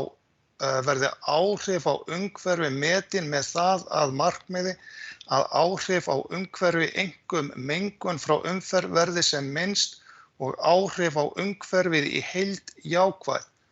Þetta er rosalega löngsetning og ég fæ nú eiginlega bara höfuðverk af að reyna að skilja hana, sko, en þetta snýst einhvað umferðarmengun, blessa pústið og það er farið í það hér víðar. Mér finnst ágætistillaga hérna samband við Suðurleiðina og ég bara skil það, menn vil ég athuga það betur að bent á að betri umfjöllun þarf tengingar eða mögulega tengingar Suðurleiðar við Stofngötu og Egilsstöðum. Ljóst virðist að margvíslegar hagræðingarmöguleikar séu þar til staðar ef vel tekst til við nýja vegtengingar og gatnagerðum. Það væntanlega verið átt við veg út úr iðnaðarhverfinu til dæmis upp á þetta er út með hvað það heitir en iðnaðarhverfinu og eins af Suðursvæðinu allt í lagi, menn að athuga það. En því bara benda á það, því fleiri götur sem koma inn á þessar stofnaðar, því hægari verður umferðin á þeim. Síðan, sko, svona nú kannski ekki rosalega mikið í þessu, þetta er göngustíi, það er áhyggjur af áhrifum á fuglalíf og dýralíf út af sem sagt safnhaugunum sem verða þegar farið að sprengja þessi göng. Mér finnst það svolítið að vera eldast við smáatriði hérna. Svo er hérna í síðasta kaflanum ganga gagnaöflun og úrvinnsla, fyrirgefið þriðja síðasta kaflan, þar stendur sko að hér sett, ef við byrjum bara að Múlaþing gerir ekki athugasemdir við þá áætlun sem hér sett fram en leggur áherslu á að úrvinnsla og samanburður á mögulegum vegtengingum við Egilsstaði verði unnin og sett fram með skýrum hætti þar sem áhrif og umhverfi og íbúa verði borið saman við hliðsjón af gæðum hins byggða umhverfis og náttúruvernd. Sko, mér finnst þessi setning eiginlega alveg ómöguleg vegna þess að þetta nefnilegast það sem má ekki gerast. Það að segja að við vísum þessu vandamáli suður til Reykjavíkur. Þetta heimavinna okkar hér í sveitarfélaginu. Fara yfir þessar leiðir og gera það vel, vega og meta hver eru áhrifin, hvernig það hefur áhrif á byggðaþróun, atvinnuuppbyggingu og svo framvegis. Þannig að og ég bara eiginlega ágætt skora á sveitarstjórnarmenn að fara í göngutúr eftir þessum ágætu leiðum vegna þess að þessi skýrsla hún snýst að einu leyti að mestu leyti þetta blessaða leiðaval frá sem sagt göngunum Héraðsmegin. Það ekki úr Mikla-Móða Seyðisfjarðarmegin, það bara ein leið sem kemur til greina en miklir hagsmunir og hagsmunir og bara þetta eiginlega stórmál hvar þessi leið fer, þessi stóra stofnað í framtíðinni. En það sko bara að leiðilegt að gagnrýna þetta sko en mér finnst það að innantómt, það vantar allt í þessu áhrif og skipulag. Það vantar allt í þetta framtíðarsýn í byggðaþróun, hvaða sem sagt áhrif þetta hefur á það. Það mikið gert þarna úr einhverju útblástusmengun sko, frá faratækjum sem almennt nú kannski stór vandamál á landsbyggðinni fyrir utan það væntanlega þessi göng verða opnuð í svona ljósi orkuskipta þá verður sennilega bústuröðið komið á Grafabakkann. Það vantar allt sko áhrif á atvinnulíf vegna þess að þessi göng náttúrulega þó að þau séu mikilvæg fyrir íbúana, ég ætla ekki að gera lítið úr því þá eru þau ennþá mikilvægara fyrir atvinnulíf. Og svo svona ekkert hér fjallað sko einn af stóru þáttunum sem þau gera það að segja að stuðla að því að það gerir góða tengingu milli alþjóðaflugvallarins og þessar frábæru alþjóðahafnar á Seyðisfirði. Og svona það minnst vantar svolítið í þetta hún rosalega almenns eðlis en svona þetta ekki skarpasti hnífurinn í skúfunni. Ég held ég á ekki bara að láta bíða með bókuna að hleypa fleirum að við tökum hana bara á eftir bókunum minni, ég held það. En ég þetta er svolítið gagnrýni á þetta og mér finnst það ekki nógu skarpt, bara svo það komið fram. En ég tek bókunum eftir. Þröstur hefur lokið máli sínu, Stefán Bogi Sveinsson, sveitarstjórnarfulltrúi hefur beðið orðið. Gjörðu svo vel, Stefán.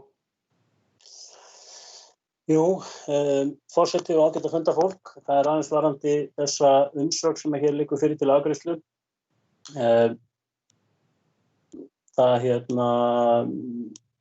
Ferillinn á þessu var þannig að málið var tekið fyrir til umræðu í umhverfis- og framkvæmdaráði en það lá ekki fyrir neitt drög þar. Svona kemur aðeins bratt að okkur, má segja, en umræðan þar var síðan nýtt svona sem ákveðin stofn inn í þessa umsögn og sem lögð hér fyrir til afgreiðslu og við erum í rauninni komin dag fram úr því sem það var óskað eftir að skila umsögn, þannig að tíminn er nokkuð knappur. Aðeins varðandi þá gagnrýni Þrastar Jónssonar sveitarstjórnarfulltrúa og þetta sé nú svona kannski almenns eðlis. Það þannig að sveitarfélaginu ætlað ákveðið hlutverk að svara til svona ákveðna þætti, valkosti, umhverfisþætti og svo framvegis. Kaflaskiptingin tekur mið af því. Það sem ég nú kannski að reyna að koma orðum að að sko við erum með þetta heilmikla skjal frá Vegagerðinni undir. Og þannig að við erum ekki að taka upp allt það sem í því kemur fram. Þar lýst þáttum matsins og þannig að það í rauninni bara það ef eitthvað sem að við teljum ábótavant, viljum bæta við og svo framvegis, þá komum við því inn í þessa umsögn. Þannig að það kannski, það margt ósagt í þessari umsögn, en margt af því sem ósagt þá bara í plagginu, í lýsingunni.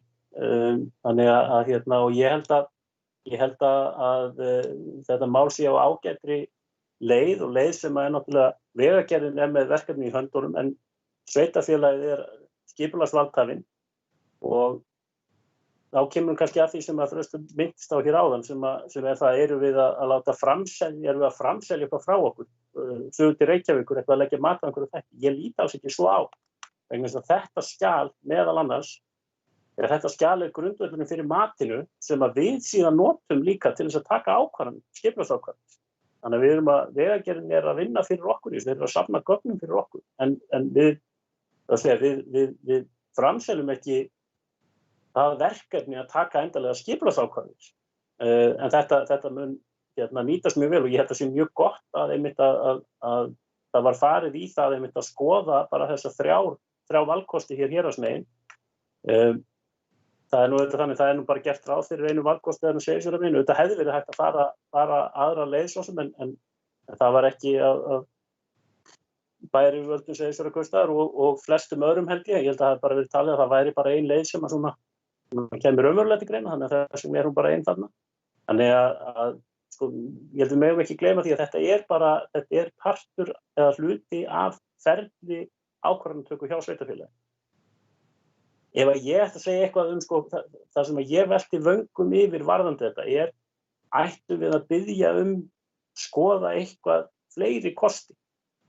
Ættum við að biðja að skoða valkosti sem snúa að norðurleiðinni, hvar hún nákvæmlega kemur inn tengist vegakerfinu aftur. Ættum við að skoða aðra útfærslu á suðurleiðinni, en á einhverjum tímapunkti þurfum við líka að stoppa.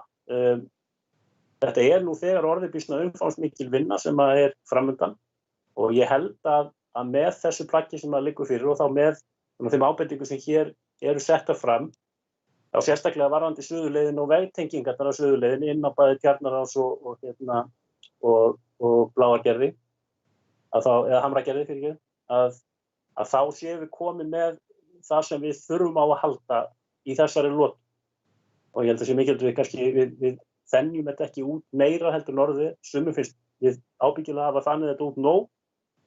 Þannig en ég held að þetta hafi verið nauðsynlegt að fá þessa þrjávalkostin, en þetta nú bara svona, nú erum við bara að benda á svona einhver smáatriði sem við viljum bæta og laga og mér líst ágætlega á þessu umsögn sem innlegg í það ferli.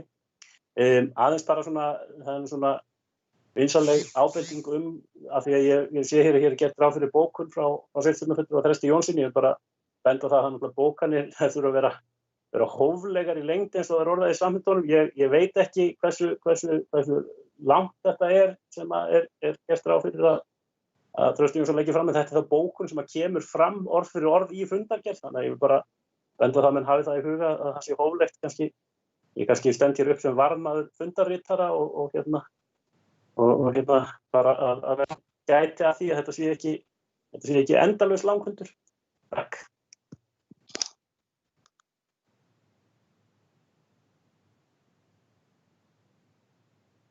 Stefán Bogi hefur lokið máli sínu. Jódís Skúladóttir, sveitarstjórnarfulltrúi, hefur beðið orðið. Gjörðu svo vel, Jódís. Takk, forseti og fundamenn. Mig langar bara til þess að aðeins að fá að vera ósammála kollega mínum sveitarstjórnarfulltrúa Þresti Jónssyni en sko og vera sammálanum á sama tíma. Ég tek undir það að mér finnst orðaval vera dálítið klúðuslegt og þetta dálítið torf sem að þú last þarna upp og ég nú svona aðeins búin að renna yfir þetta og því get ég verið sammála. En mig langar að mótmæla því harðlega að það séu litlu málin að skoða umhverfis áhrifin, lífríkið og áhrifin sem þetta mun hafa á náttúruna og mig langar líka bara að benda á það að þú talar atvinnulíf annars vegar og ég man nú ekki orðið sem þú notaðir, íbúa hins vegar. Þetta ekki til án hvors annars og ég held að það sé bara mjög mikilvægt. Mér finnst vissulega mikilvægt að atvinnulífið sem að byggir svona sterkt á þessum samgöngubótum að við séum að tengja þetta gríðarlega mikilvæga þætti í okkar útflutningi á okkar afurðum hér á Austurlandi, en eins þetta líka mikilvægt vegna ferðamannaiðnaðar og annars. Þá bara vil ég samt leggja bara á það gríðarlega áherslu að ekkert af þessu getur blómgast hér í þessu sveitarfélagi ef við ætlum að taka einhvern veginn umhverfisverndina út fyrir einhvern sviga og líta á þessi litlu málin. Því að þá mun hvorki atvinnulíf né mannskepnan einhvern veginn hafa það af hérna. Þannig að ég vil bara leggja áherslu á það. Þetta ekki litlu málin, vel gert að leggjast bara vel yfir það. Takk. Jódís hefur lokið máli sínu. Jakob Sigurðsson, sveitarstjórnarfulltrúi, hefur beðið um orðið. Gjörðu svo vel, Jakob. Takk fyrir forseti og aðrir fundarmenn. Ég fagna því nú að þetta sé nú komið þó þetta langt með þessu ferðarhögum. Þetta skiptir okkur miklu máli að þetta komist á og þetta verkefni hafist. Aðeins þetta leiðarval að ég hefði náttúrulega svona kannski vilja sjá gánamunan annars staðar, það að segja eins og var talið út úr löngutíðinni.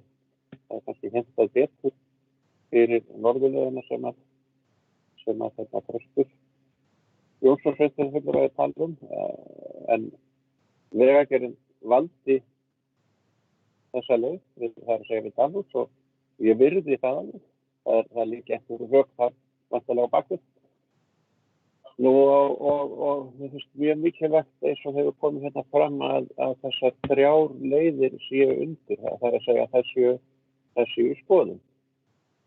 Hver verður niðurstaðan er svo annar mál. Þessi bókur hérna, þetta blað, skjal sem liggur þetta fyrir til skipulagsstofnunar. Það nú bara þannig en að ég held að við megum ekkert lengja svona skjöl á mikið. Það er endalaust að koma einhverju fram. Það verður heldur meira torventur sem þetta verður lengra og einhvern veginn það nú þannig en að embættisfólk vill ekkert vera að lesa eitthvað allt og langt, bara það sé stutt og hnit við það sem kemur fram í þessu skjölu, það skiptir aðeins máli. Á bakvið þetta liggur náttúrulega Vegagerðar skýrsla þessi matsáætlun. En ég fagna þessu bara að þetta skuli þó vera komið þetta langt og vil endilega koma þessu áfram þannig að þetta hefist til að framkvæma þetta. Já, Jakob hefur lokið máli sínu. Þröstur Jónsson, sveitarstjórnarfulltrúi, hefur beðið um orðið. Gjörðu svo vel, Þröstur. Já, ég er búin að tala svo lítið á þessum fundi, en þetta er mér mjög mikið hjartans mál og maður er svolítið svona eins og lítill krakki með það. Bara afsaka ég og ánúgst að byrja alltaf að segja að forseti aðri fundamenn, maður gleymir því maður situr svona í þægindunum heima, en kem því þó að. Með lengd bókurinnar fyrst á Stefáni Boga, ég held að fundarritari kunni alveg gera copy-paste, en það er ekki bókunin sem slík allt skjalið sem fylgir með henni, en ég ætla kannski aðeins að fara bara þá klára svara því sem kom þarna fram, frá því sem kom þarna til mín aftur, og það er þá fyrsta frá Jódísi, ég er ekki að gera lítið úr umhverfismálum, alls ekki, en svona, mér finnst áherslurnar sem eru þarna, sem að kalla kannski hérna gæsaleppa pústruröð, ekki vera þungamálið í þeim efnum. Og svo er náttúrulega eitt með umhverfisáhrifin af hvaða leið sem verður farin þarna, að það getur vel verið umhverfisáhrifin af norðurleið sem meiri en af suðurleið, en stærðargráðan hlýtur alltaf að vera svo sama, Þannig að það verða umhverfisáhrif að þessu, maðurinn breytir umhverfi sínu og af því verða umhverfisáhrif því miður stundum og stundum til hins betra.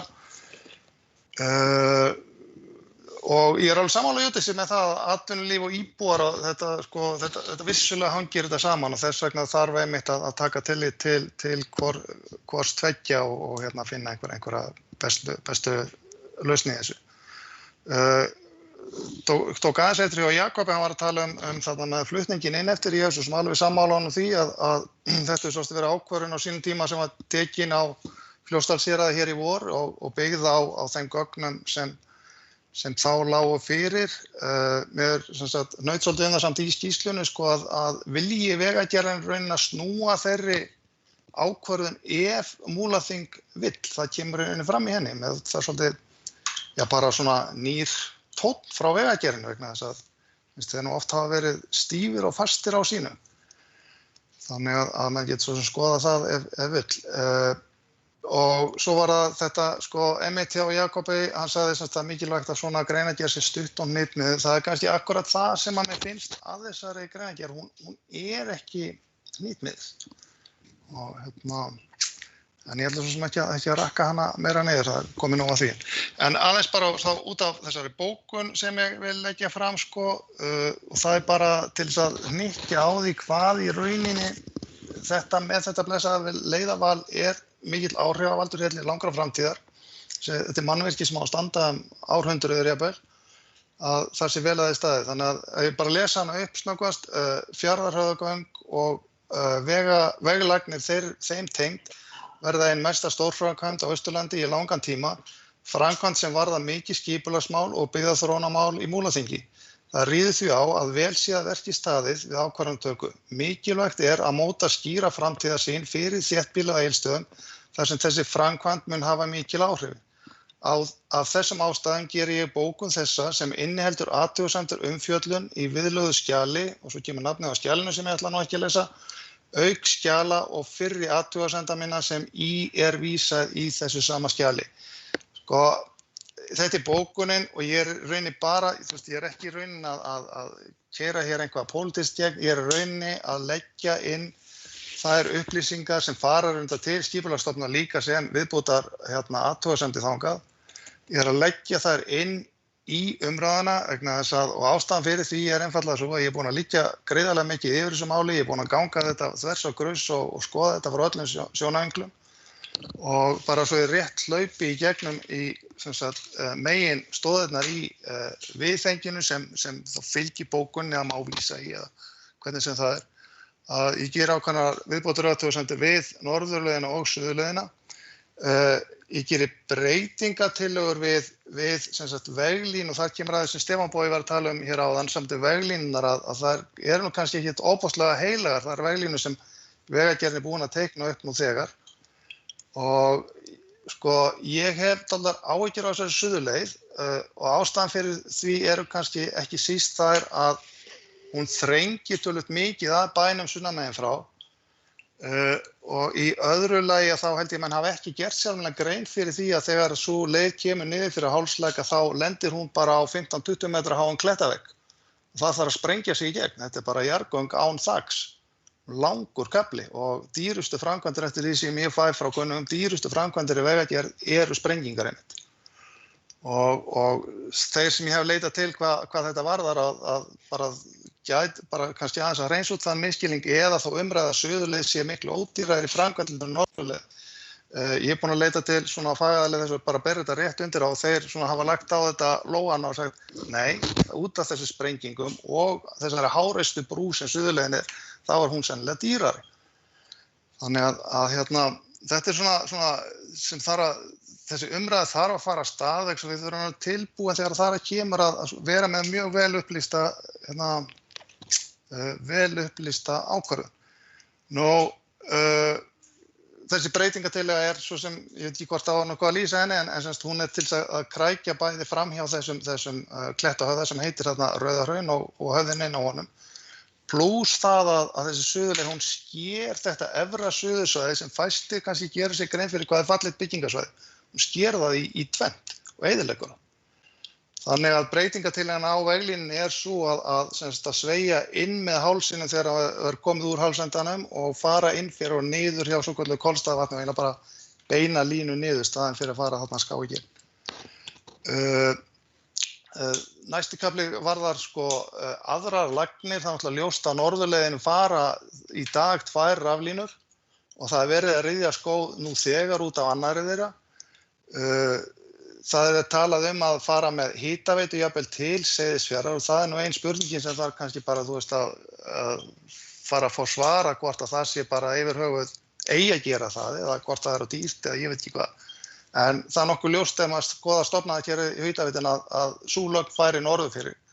Þannig þar velti ég upp spurningunni af umhverfisáhrifunum að fara með allar lagnir þarna norður fyrir og veginn svo suður fyrir versus það að fara með bæði veg og lagnir að norður fyrir og að kannski þessar stofnanir, Vegagerðin og Landsnet færi nú kannski loksins að tala saman þegar það kemur að svona framkvæmdum sem virðast ekki hafa verið viljugi til hingað til. Síðan bara aðeins hnykkið síðast með staðsetninguna á jarðgangamönnum eins og ég segi áður, ég virði algjörlega þá ákvörðun og hún ruglust rétt að fara með þetta inn í Dalhús, það eru mörg rök sem styðja því til en við skulum samt halda því svona opnu hvaða kostir eru við að vera þarna út frá og ég held að Jakobi hafa nú verið svona í að þeim kostum og ég held að sé ágætt að hafa þetta plagg að það sé fari bæði inn sem athugasemdir til skipulagsstofnunar og eins sem bara plagg inn í umræðina hjá sveitarstjórn. Það vita það allir að ég fylgist maður norðurleiðarna, það ekki þar með sagt að ég get skipt skoðan eins og aðrir skoðan, en það þarf að gera þetta mjög uppleyst og koma með alla punkta sem mögulega fram. Og þetta kannski fyrsta bara innleggið í það. Þannig að takk fyrir. Þröstur hefur lokið máli sínu. Næstur á mælendaskrá Vilhjálmur Jónsson, sveitarstjórnarfulltrúi. Gjörðu svo vel, Vilhjálmur. Já, takk fyrir forseti og fundarmenn. Ég lít nú þannig á að þetta skjal frá okkur í raun og veru bara ábendingar og kannski ekki margar miðað við matsskýrslu eins og hún liggur fyrir sem ég fór nú nokkuð yfir og taldi bara mörgu leyti ágæta. Ég held síðan sem hefur kom fram í samtölum fulltrúa Vegagerðarinnar við Seyðfirðinga að þeir auðvitað beygja sig fyrir skipulagsvaldi sveitarfélagsins hins vegar auðvitað ákveðin rök í þeim kostum sem að þeir mæla með en ég man til dæmis að það kom til umræðu varðandi staðsetningu gangamunna Seyðisfjarðarmegin að færa hann heldur neðar og þá voru menn að horfa á veginn sem liggur þarna meðfram Gufufossinum upp þar sem að eins og nafni bendir ber með sér. Það þarna úti frá fossinu sem hálkumyndandi á veginum en þeir telja með færslu vegarins heldur fjær fossinum að verði dregið úr eða eitt þeirri hættu en það sem að kannski hinn kosturinn að fara með þetta niður í Fjarðarsel sem einhverju metrum eða breytt einhverju með þá hönnun gangnan í heild en það hefði verið svona annar þáttur sem hefði unnist með hefði verið að bæta veghallan og þá leið kannski veglínun yfir golfvöllin sem að náttúrulega kemur inn á skipulagssvið en auðvitað kemur svo umhverfismatið sjálft til umsagnar sveitarfélagsins að ég held að öll þessi vinna og þessi gögn eru náttúrulega mjög mikilvæg í svona endanlegri mótun á skipulagi þessum aðalskipulagsbreytingum sem þarf að gera hjá sveitarfélaginu í raun og veru beggja vegna heiðarinnar og þetta eru auðvitað mjög spennandi verkefni að þróa hvernig þessi vegagerð og veglínur liggja eins og Jakob kemur inn á Jakob sveitarstjórnarfulltrúi kemur inn á varðandi áhrif á vegalengdir til dæmis til Borgarfjarðar. En ég held bara þessi vinna og síðan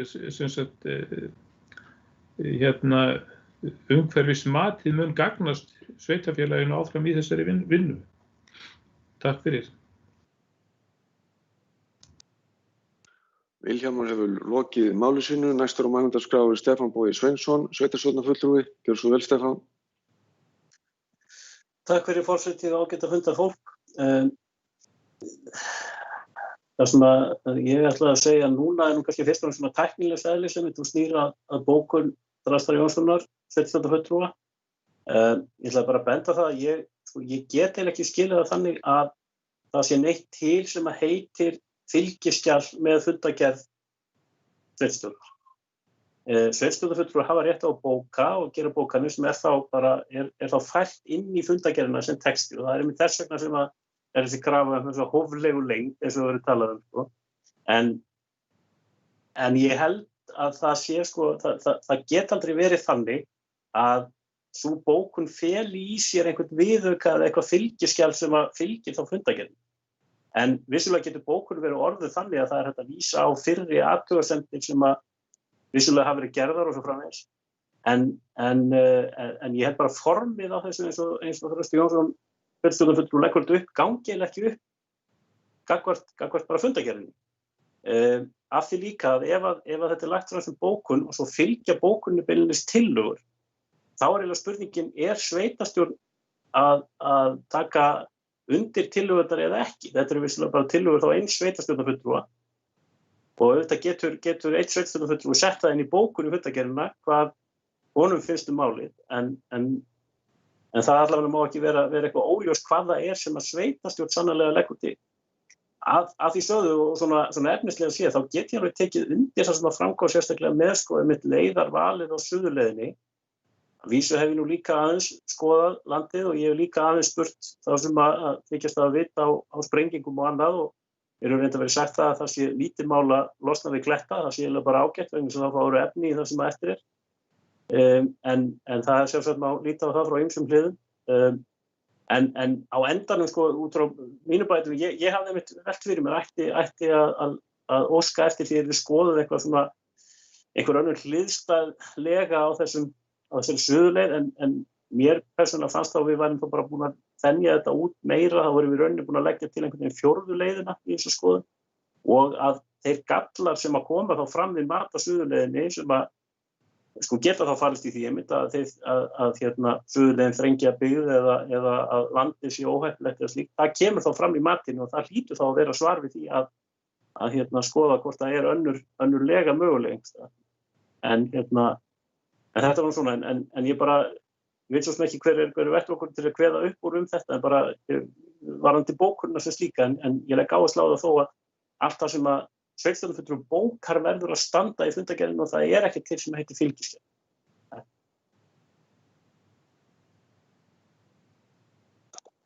Stefán hefur lokið málu sínu. Forseti tekur undir þessu síðustu athugasemd varðandi bókunina og ég vil gera það að tillögu minni að síðustu 3 línurnar, það er að segja fyrir neðan kannski síðasta málsgreinin, hún yrði mögulega felld út úr bókuninu og hún gæti þá staðið sjálf án þeirra og bið Þröst kannski að íhuga það. En Stefán hefur lokið máli sínu og næst á mælendaskrá er Hildur Þórisdóttir sveitarstjórnarfulltrúi, gjörðu svo vel. Já, forseti og ágætir fundarmenn, ég ætla nú ekki að fara mjög djúpt í málin en ég hef nú vasast töluvert í þessum málum og það er ágætt að upplýsa það að það hafa ágætisfundir á sér stað með forsvarsmönnum golfklúbbsins á Seyðisfirði, Vegagerðarinnar og svo Kaupstaðarins og þau mál eru í ágætisfarvegi, það er sérst í vinnslu og hvað varðar vatnsmálin, það vita náttúrulega flestir að Seyðfirðingar hafa árabil átt í vandræðum með vatn og þá sérstaklega heitt vatn við búum á svokölluðu köldu svæði og þrátt fyrir miklar rannsóknir þá hefur aldrei fundist heitt vatn á Seyðisfirði. Þannig það hefur alltaf verið gengið út frá því að heita vatni fari í gegnum göngin og okkur skilst að það sé ekki mikil vandkvæði á því. Þannig ég ætla ekki að hafa lengri í bili. Takk.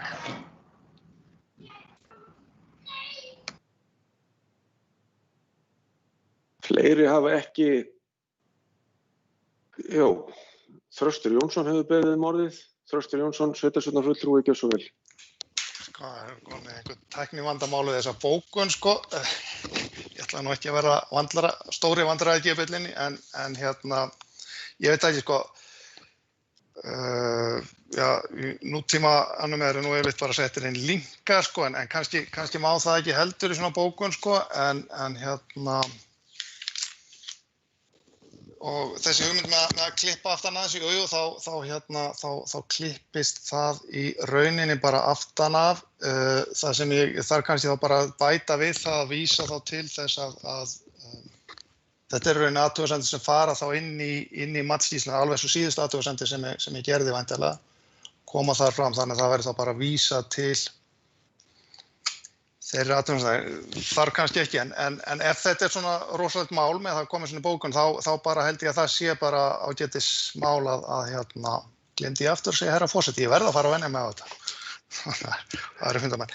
Að það sé bara ágætis mál að við frekar en að henda bókun alveg að klippa af síðustu málsgreina vegna það kemur svo sem áhersluðan koma það fram. En ég held að sé ágætt samt sem að þetta skjal sé ágætt fyrir sveitarstjórnarmenn og aðra að lesa og því meira efni og því meiri umræða sem verður þetta því betra og ég bara rétt vona að það verði almenn umræða ekki bara hér heldur í bara öllu sveitarfélaginu þetta.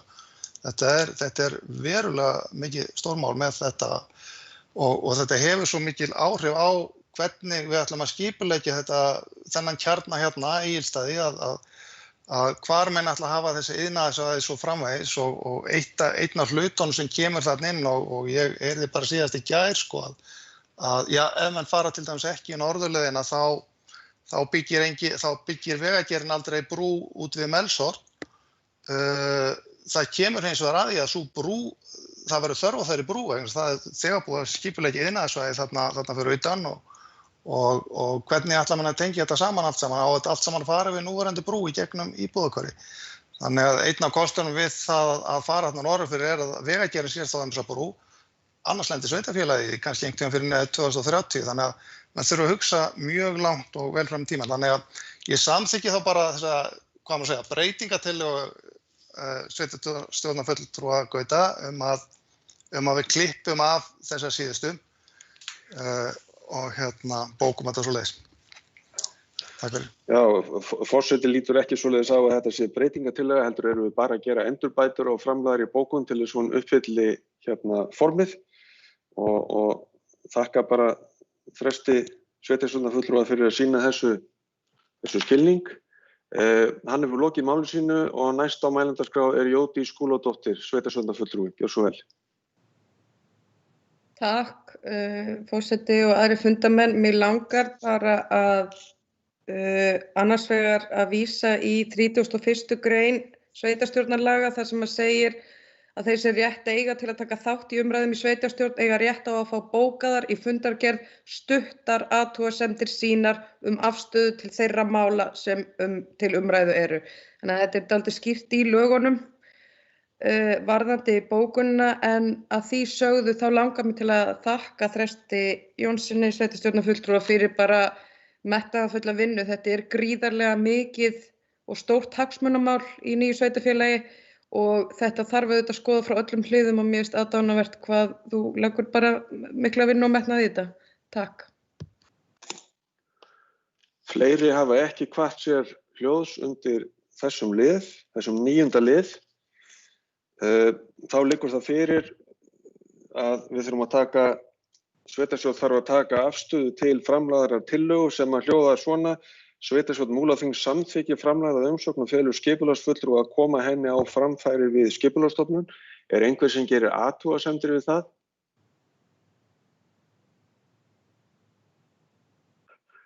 Kveiktu bara á þér, Þurstur.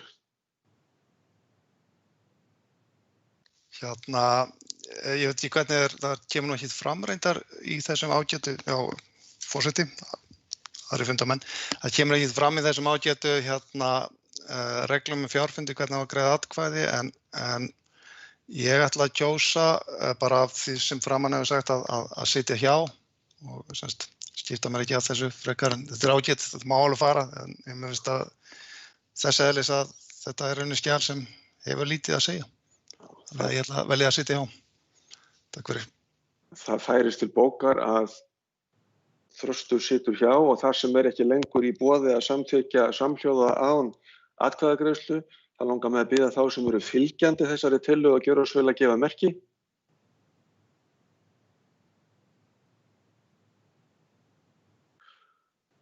Og ef ég sæi nú Berglind og Hildi þá væri það myndi make my day.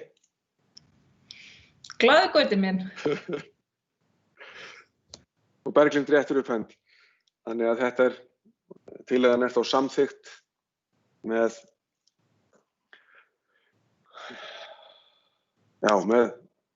atkvæðum.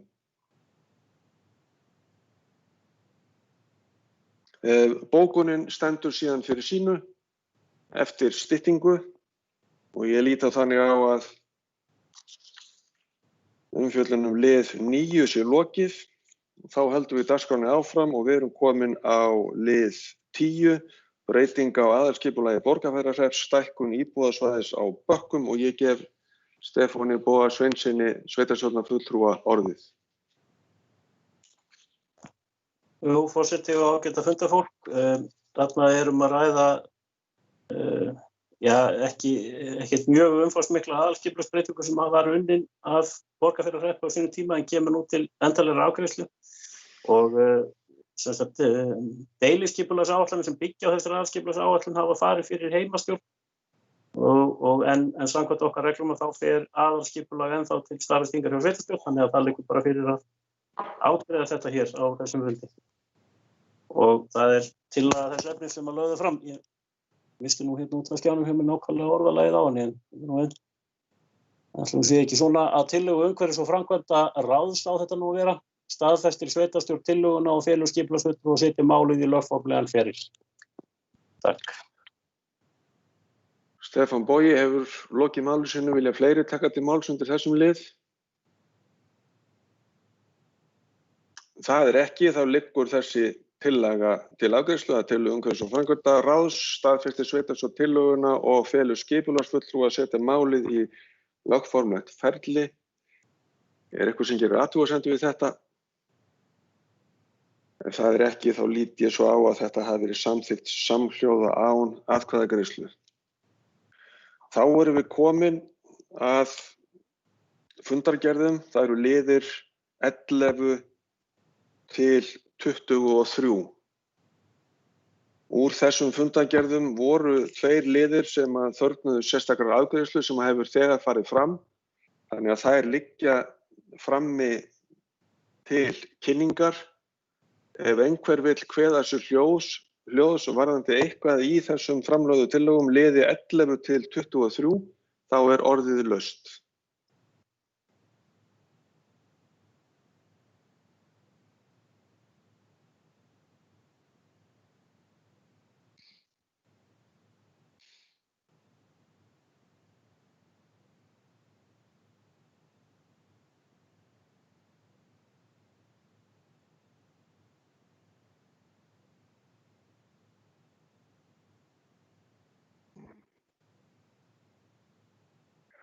Eyþór Stefánsson, sveitarstjórnarfulltrúi, hefur kveðið sér hljóðs. Gjörðu svo vel, Eyþór. Já, forseti og aðrir fundarmenn. Okkur er tíðrætt að við erum núna að skapa hefðir og ein hefð sem að mér þætti vænt að koma á koppinn, en ætla nú ekkert að ráða því einn, að mér þætti mjög tilvalið að formenn heimastjórna myndu ávallt koma með svona stutta skýrslu undir þessum lið og þá jafnvel kannski stelast þess að fjalla hvað er í deiglunni á hverjum stað, hverju sinni og svo ég tala nú bara fyrir sjálfa mig, þá hef ég persónulega áhuga á að heyra hvað er að gerast í heimastjórnum Fljótsdalshéraði, Djúpavogi og Seyðisfirði og Borgarfirði náttúrulega líka, en ég þykist vita hvað er að gerast þar og með leyfi forseta þá myndi ég bara ríða kannski á vaðið og segja eitthvað frá því hvað við gerðum á þessum fundi og hvað var rætt. Það er sem sagt, fyrsti liður var Hafnarhúsið, þar eru rekstraraðilar með samning og þau óskuðu eftir endurskoðun og leiguverði í kjölfarið á aðstæðum yfir vetrartímann. Og ýmis sjónarmið sem komu og við frestuðum þeirri afgreiðslu ætlum að taka það fyrir aukafundi sem við ætlum að halda núna í næstu viku. Svo tókum við fyrir þessi deiliskipulag sem Stefán Bogi vitnaði í og þar held ég að hafi nú strax komið upp svona ákveðin kostur við að heimastjórn færi með þetta því að inn í deiliskipulagstillögu við Sæbakka voru mistök sem ég tók ekki eftir og ekki Jón Þórðarsson heldur þegar við horfðum yfir þetta en einn heimastjórnarfulltrúi tók eftir því að á deiliskipulagstillögunni var merkt hús sem átti að rífa sem er svo sannarlega til þinglýstur leigusamningur yfir og hefði bakað okkur svolítil vandræði tel ég ef það hefði haldið. Svo fór þarna, þetta fór nú inn fyrir slysni, þetta með umsögnum byggingaráform í gamla frystihúsinu, það bara reyndakynning. Svo sem sagt þetta nú illa bókað, það nú svolítið borgfisku stíll yfir þessu, gjarnan sagt við okkur að bókanirnar sem við gerðum með gamla Borgarhreppi væru of stuttar og það væri ekki alltaf að vita hvað verið að tala, hérna hefur nú verið smá stíll á því hérna hjá okkur. En allavega þetta snýst framkvæmdir við að leita, hérna liður 5 í heimastjórn Borgarfjarðar, að það snýst að það verið að gefa framkvæmdaleyfi á að leita vatn fyrir mögulega vatnsverksmiðju sem á að rísa. Svo í lokin þá ræddum við bara fyrirkomulag heimastjórnarfunda Borgarfjarðar, hvernig menn getur nálgast okkur hérna heimamenn og hvernig þeir myndu skilin erindum og þess háttar. Og svo kannski langar mig bara til þess að segja ykkur til upplýsingar, svona kannski það stærsta fréttamáli sem í gangi á Borgarfirði þessa dagana að húsin sem við erum að byggja eru komið til landsins, þau eru öll komið til Reykjavíkur og eiga berast að óbreyttu 19. nóvember. Þetta var bara svona stutt stöðugísla og ég persónulega hef áhuga á að fá svona skýrslu vikulegar frá hinum formönnum heimastjórnar, en ég ræð því ekki. Takk. Eyþór hefur lokið máli sínu. Jódís Kúlórsdóttir, sveitarstjórnarfulltrúi, hefur beðið orðið. Gjörðu svo vel, Jódís. Takk, forseti og aðrir fundarmenn. Þakka Eyþóri fyrir þetta. Mér finnst þetta líka mikilvægt. Tek undir með honum að ég held að þetta sé góður vettvangur til að koma því skilmerkilega til skila hvað í gangi í hverjum kjarna og í höndum heimastjórna hverju sinni. Ég ætla þó ekki að fara yfir stöðuna á Djúpavogi núna. Ég vil að þetta verði frekar tekið til umræðu og tekin ákvörðun hvort að þessi liður eigi þá heima hér inni og þá á næstu fundum. Annað varðandi, að því við erum að fara yfir fundagerðirnar, þá langar mig að koma því að mér hefur þótt vera dálítill misbrestur á því varðandi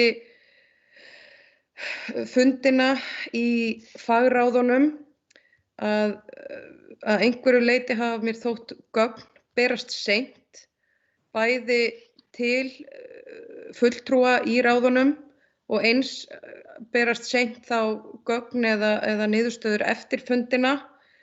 Og svo ég vísi nú bara í okkar fyrsta fund þar sem mikið var rætt launakjör kjörinna fulltrúa og formanna nefnda sem væru undir svo miklu álagi að þá held ég að það væri mjög auðvelt að bæta þarna úr og ég held að sé mjög mikilvægt að og það kemur auðvitað bara fram í samþykktum og öðrum gögnum nýs sveitarfélags að fundarmenn eða sem sagt kjörnir fulltrúar sem sita í ráðum eða bara þeir einstaklingar sem sita í ráðum, þeir eiga rétt á þessum gögnum og ef það kallað eftir þeim þá þarf bara að afgreiða það og koma þeim til skila. En þetta var nú bara það sem mig langaði að koma að hérna. Annars engar athugasemdir, takk. Jódís hefur lokið máli sínu. Næstur á mælendaskrá Þröstur Jónsson, sveitarstjórnarfulltrúi. Gjörðu svo vel, Þröstur. Já, forseti, aðrir fundarmenn. Og núna loksins myndi ég að byrja á þessu. Þetta er allt að koma. Þetta er allt að koma. Ég er nú með nokkra smá spurningar og þetta var ágætt yfirlit hjá hérna Eyþór áðan. Það voru með spurningar þar sem voru þarna svarað í hans yfirlit og bara fínt að fá þetta. Kannski bara hérna, það er samband við heimastjórnina á Fljótsdalshéraði, það er 4. liðurinn þar, það er varðandi landaskipti Egilsstaðir 2 Kolstaðir. Er einhver sem getur frætt okkur hvað fór þar fram? Takk.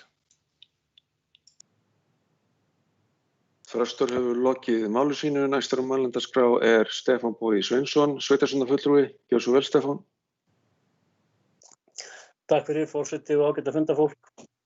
Ég ætla nú bara að nota tækifærið og taka undir með Eyþóri Stefánssyni sveitarstjórnarfulltrúa það. Ég held að fari vel á því að fara svona yfir yfir málinu, kannski sérstaklega þá einmitt fundargerðir heimastjórnana. Það svona útfærslu atriði hvort að við gerum þetta svonandi þessu lið eða hvort við tökum heimastjórnarfundargerðin einhvern veginn sér og gerum ráð fyrir þessu. Það bara eitthvað sem ég held að við slípum til, en ég held að fara ágætlega á þessu og að þetta þurfi ekki að vera kannski miklar langlokur en svona allavega að tæpa á helstu málum sem eru til umræðu. Og ég ætlaði líka að hrósa einmitt heimastjórn Borgarfjarðar fyrir það hvernig þau bókuðu eiginlega það að þau væru svona opin fyrir ábendingum, settu inn í fundargerðina netföng og þess áttar. Því ég held að við erum búin að eyða töluverðum tíma, myndi ég velta fyrir okkur og tala þessa formlegu virkni heimastjórnarna, þar að segja hvað ber þeim að staðfesta endanlega og hvert þeirra afgreiðsluvald. En ekki hvað síst eru heimastjórnarnar kannski hugsaðar sem einmitt svona hagsmuna afl fyrir sína heimabyggð og sem vettvangur þar sem að íbúar geta komið sínum ábendingum á framfæri.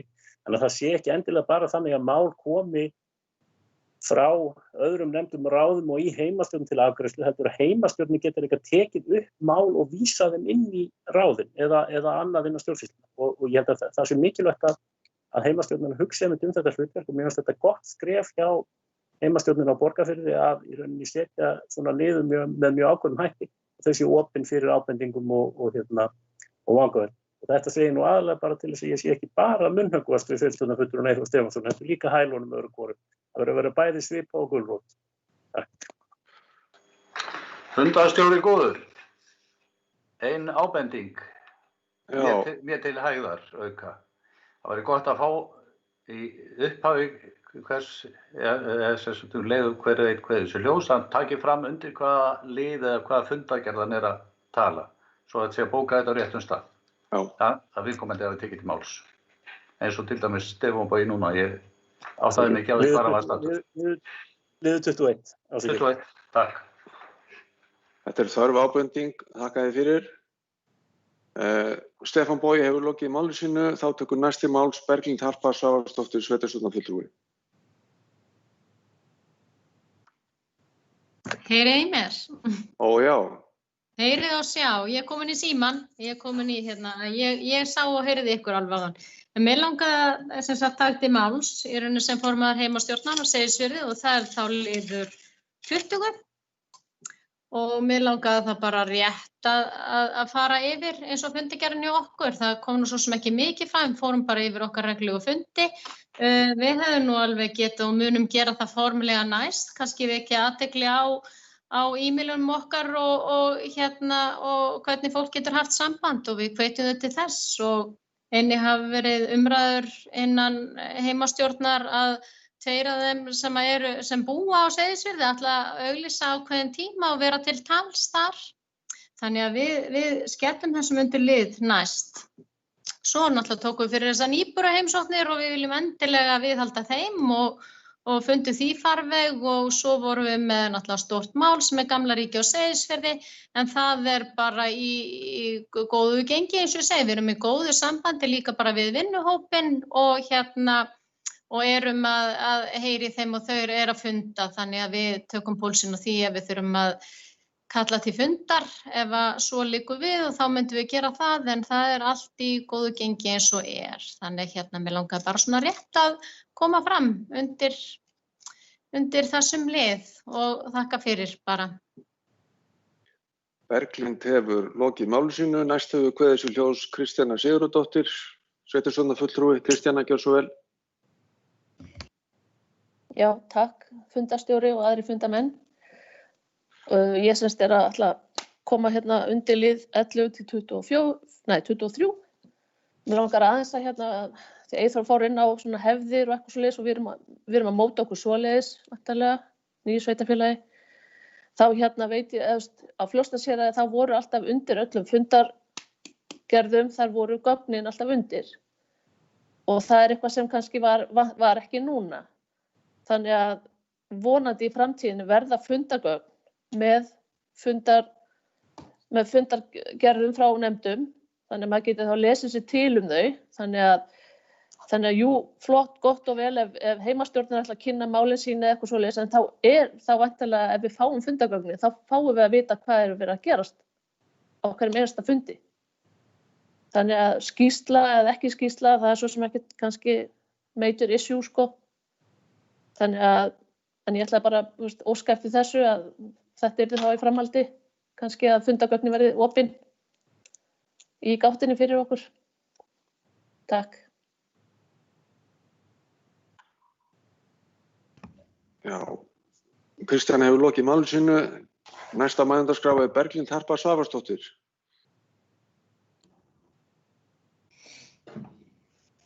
Þetta hafa verið tæknileg vandræði. Ég allavega sé svo lítið í símanum. Ég bað orðið áðan og er ekki að biðja það aftur. Takk fyrir. Forseti greinir, það er ýmist of eða van. Ef það er ekki, þá hefur næst kveðið sér hljóðs Hildur Þórusdóttir, sveitarstjórnarfulltrúi. Gjörðu svo vel, Hildur. Já, takk forseti og ágætu fundamenn. Mér langar að taka undir tillögu Eyþórs. Mér finnst að við eigum að nýta vel þetta tækifæri sem að heimastjórnar eru. Það litið til okkar allstaðar á landinu og það er mjög gott að fá yfirferð á sveitarstjórnarfundunum bara fyrir íbúa þá sem horfa. Hvað sé verið að taka fyrir hverju sinni í heimastjórnunum og já, ég er að fjalla lið 11 til 23 svona fyrir fundarítara. Það er eitt varðandi fundagerðir í fjölskylduráðs. Það mætti vera, hvað maður að segja, mætti vera meira innihald, það er býsna mikið að það sé bókamál í vinnslu eða eitthvað slíkt sem segir mönnum ekki neitt sem að lesa fundagerðina, mætti vera aðeins meiri upplýsingar. Hefur þetta ekki lengri bili, takk. Hildur hefur lokið máli sínu. Næsta mælendaskrá er Jódís Skúladóttir, sveitarstjórnarfulltrúi. Gjörðu svo vel, Jódís. Forseti og aðrir fundamenn, takk. Ég glemdi nú bara að koma því á framfæri hérna áðan. Þetta er undir lið 22. Heimastjórn á Djúpavogi fór þess á leit við Hugrúnu Hjálmarsdóttur sem nú kann ég ekki að fara með starfsheitið hennar akkúrat núna, en henni var sérst falið að koma því á framfæri við umhverfis- og framkvæmdaráð að það yrði gerð svolítið skilvirk einhver ráðstöfun það hvernig mál fara úr ráðunum og yfir til heimastjórna og hins vegar lögðum við það til og báðum hann að koma því á framfæri að í málum sem fjallað hjá ráðinu og ljóst alveg frá upphafi að það mun koma til meðferðar heimastjórnar að heimastjórn hafi aðgang að gögnum alveg frá upphafi. Að þeim sé komið, þetta bara tímasparnaður og þetta miklu skilvirkari leið heldur en að fara að færa vald á milli einhverja eininga, þá bara að heimastjórnarfulltrúar hafi bara aðgang að gögnum alveg frá fyrstu stund til þess að kynna sér mál og setja sig inn í og ég vildi bara koma þessu, ég glemdi þessu áðan, takk. Jódís hefur lokið máli sínu. Fleiri hafa ekki hvatt sér hljóðs undir þessum liðum, það er að segja liðum 11 til 23 og þá komið að lið 24 sem skýrsla sveitarstjóra. Björn Ingimarsson, sveitarstjóri, gjörðu svo vel. Forseti og gott fundafólk. Þetta frá 15. október til 11. Ég ætla að fara bara svona í stuttumáli yfir það helsta sem hefur verið í gangi. Varðandi samskipti við ráðuneyti og þingmenn, þá það eins og þið bara þekkið. Það ekki mikið ferðir á milli landshluta og þannig að það oft á tíðum að á haustin hefur maður oft farið og heimsótt ráðuneyti vegna tíðra funda á höfuðborgarsvæðinu. En það hefur ekki verið þannig núna. Við áttum fund með þingmönnum kjördæmisins sem að flest ykkar sátu þar sem við fórum yfir okkar áherslur, hvernig koma þeim svona skilvirklega til skila. Ég hef verið í samskiptum við menntamálaráðuneytið vegna menningarhúsmálsins og ég nú farin að hljóma svona eins og Steingrímur Jóhanna sko að ég reikna með þetta klárist í næstu viku en það hefur ekki gengið eftir enn. En ég vona nú að þegar við hittumst á fundinum 9. desember að þá hafi ég svona góða fréttir. Eins höfum við verið í samskiptum við samgöngu- og sveitarstjórnarráðuneytið, aðallega út af bara sameiningar framlögum og uppgjörinu, út af björgunarsjóðsframlaginu vegna sameiningarinnar og þau samskipti ganga ágætlega. Það er svona ýmsir fundir verið vegna svona samstarfsmála, verið átt nokkuð svona stífa og ágæta fundi með verkefnisstjóra sem var í samverkefninu hjá okkur, Róbert, meðal annars vegna erindisbréfanna og fullaðar og þessa viðauka sem við erum með og höfum verið með til umfjöllunar hér í dag. Almannavarnanefndin ásamt viðbragðsaðilum vegna korona hefur fundað núna hálfsmánaðarlega, þannig við erum búin að vera með eiga það 2 fundi. Aðgerðastjórn fundar 2 í viku og eins og ég hef sagt og komið áður á framfæri þá og það er bara allt til að ítreka það enn einu sinni þá finnst mér að fulltrúar Heilbrigðisstofnunar og lögreglu haldi bara mjög vel utan það verk og utan það verkefni. Og síðan komum við þarna fulltrúar sveitarfélagana ásamt Rauða krossinum og björgunarsveitina inn í þetta líka. Og þannig að sú vinna er bara í góðum gír. Tekið 2 fundi í stjórn SVF sem eru almenningssamgöngunar og Jódís þekki það nú með mér.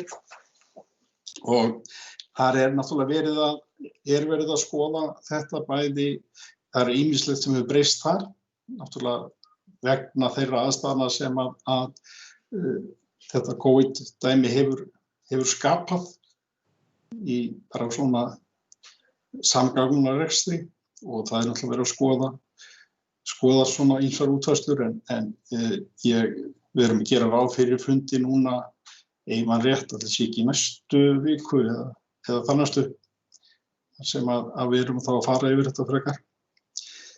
Við eigum og það er svona byrjað samtal við fulltrúa Fjarðabyggðar út af ýmsum samstarfsverkefnum. Það er alveg ljóst að verða breytingar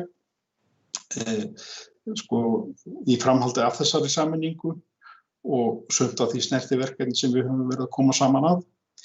Við áttum ágæta fund í framkvæmdastjórn skólaskrifstofu daginn og það verður stjórnar- og aðalfundur skólaskrifstofu miðja næstu viku og þá gerum við líka ráð fyrir að taka fund með starfsfólki og ég vænti þess að það fari svona að mótast hjá okkur hvernig útfærslan á því verkefni verði síðan til framtíðar.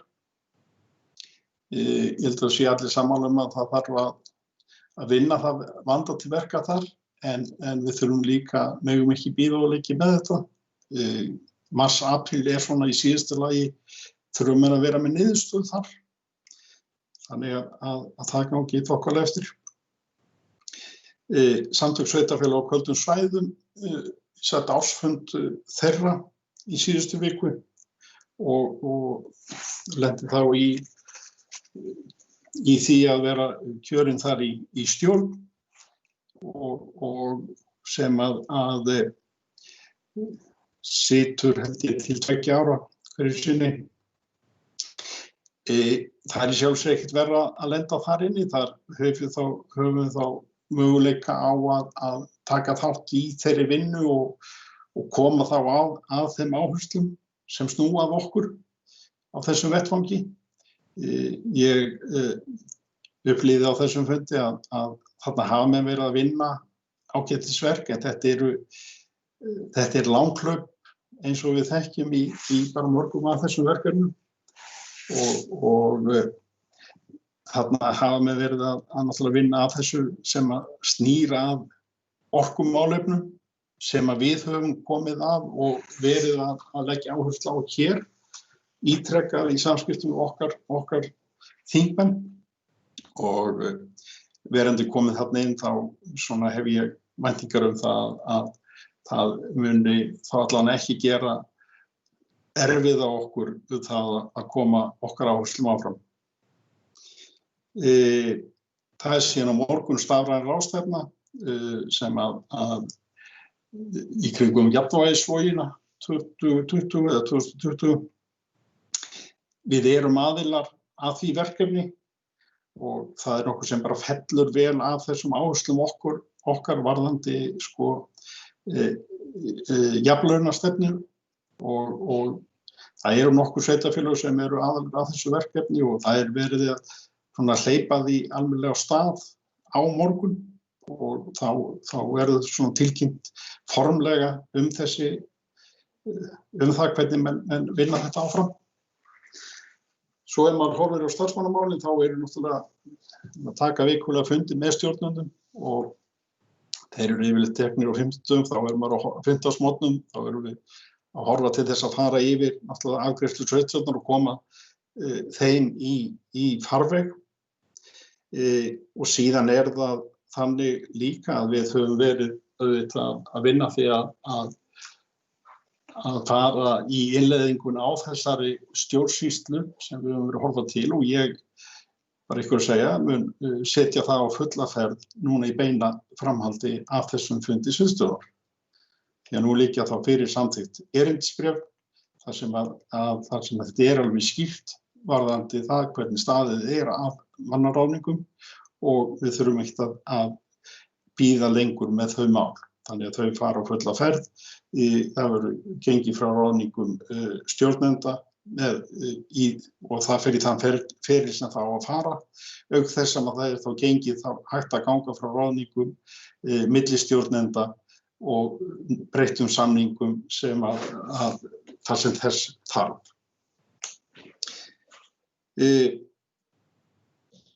Síðan ef við horfum á þessi verkefni sem að lúta sveitarfélögum, þá eru náttúrulega bara fjármál sveitarfélagana, en eru töluvert að ræða þau mál sín á milli. Sveitarfélög eru mjög misvel stödd. Við erum núna að vinna og ég ger mig vonum að við förum að klára 9 mánaða uppgjör sveitarfélögana 4 og þá erum við í rauninni komin með öruggari grunn til þess að hafa útkomuspá fyrir árið. Okkur hefur öllum verið það ljóst að þetta ár verður erfiðara og verður þyngra heldur við gerðum nokkuð tíðan ráð fyrir þegar við vorum að fara á stað í þessa vegferð í fyrra. Næsta ár verður það líka og það er bara það eins og við sjáum bara á þessari fjárhagsáætlun okkar. En ég hef sagt það nokkur sinnum og ég ítreka það enn. Ég bara fagna því að við vorum þá í þeirri stöðu að við fórum í þessa sameiningu. Það væri allavega fyrir sum okkur, þá væru við í skelfilegri stöðu ef við ekki gert það. En að vera sameinuð, við getum síðan verið diskutera það hvort áherslunar eru réttar á þessum tíma eða hinum, en sameinuð sem ein heild innan Múlaþings gerir okkur kleift að leysa þessi verk og leysa þann vanda sem liggur fyrir alveg nákvæmlega sama hvar það er. Þannig að hvort sem heldur það er á Seyðisfirði eða Djúpavogi eða hvar það er, sameinað sveitarfélag er algjörlega í stakk búið til þess að leysa vandann en við hefðum ekki verið í sömu stöðu ef þetta ekki verið sameinað. En það má að segja að það eru svona ýmis mál sem við erum að vinna að. Við erum að skoða þetta málefni Hafnarhússins á Seyðisfirði og eins er það varðandi landtengingu við Smyrilæn. Við höfum verið að funda bæði með verkfræðistofan sem unnið að því og eins með fulltrúum Smyrland og ég reikna með að það svona skýrist eitthvað.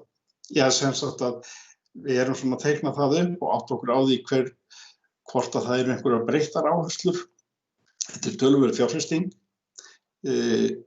og þetta verkefni sem við þurfum svona bara að vanda til verka við svo að það geti raungerst, en við erum náttúrulega að horfa til þess að maður getur komist af stað með þetta núna og þannig að þetta verði að veruleika á næsta ári. Sama og við íbúðakjarnan á Seyðisfirði að ég á von á því að geta lagt fyrir samkomulag varðandi það verkefni í byggðarráði í næstu viku. Síðan það náttúrulega eins og ég sagði áðan, þetta COVID-dæmi er ekkert endilega skemmtilegasta. Við lentum í því að til þess að geta staðist reglur, þá verðum við að fara í hólfaskiptingu á skrifstofunum hérna á Egilsstöðum. Skiptum því upp í 3 hólf, þannig að við gætum staðist þessa rýmistakmörkun, að það sé ekki fleiri en 10 í hverju hólfi, sem þýðir það að sumt af okkur starfsfólki að starfa að heiman og við sjáum fáum að væntanlega einhver skilaboð seinni í vikunni hvort að menn muni eitthvað slaka á þessu. En eins og þetta í dag, þá erum við ekki að horfa til neinna funda á skrifstofunum og þeir fundir sem að verða, þar sem komist ekki hjá því að halda stertifundi, þá erum við að beina þeim niður í samfélagsmiðlum. En þar erum við líka að ljá heilsugæslunni afnot. Þeir eru alla mótna frá 8 til 9, þar með einkennaskimun og milli 10:30 og 11:30 með sýnatökur. En þess á milli erum við að beina til dæmis félagsþjónustan að taka ákveðna hluta sinni vinnu þangað niður eftir og þar sem við verðum að halda fundi þá gerum við það þar. En þetta mun taka enda og ég svona að gera mig vonur að á fundinum hjá okkur 9. desember þá munum við hittast. Þannig að þá munum við koma saman. En ég ætla ekki að hafa þetta meira. Við þökkum sveitarstjóra fyrir hans yfirferð. Nú dagskrá fundarins tæmd. Sveitarstjórnarfólk bíður að fara yfir fundargerð þessa fundar, þannig að ég ætla að biðja þau að sitja kyrr, en útsendingu hér með lokið.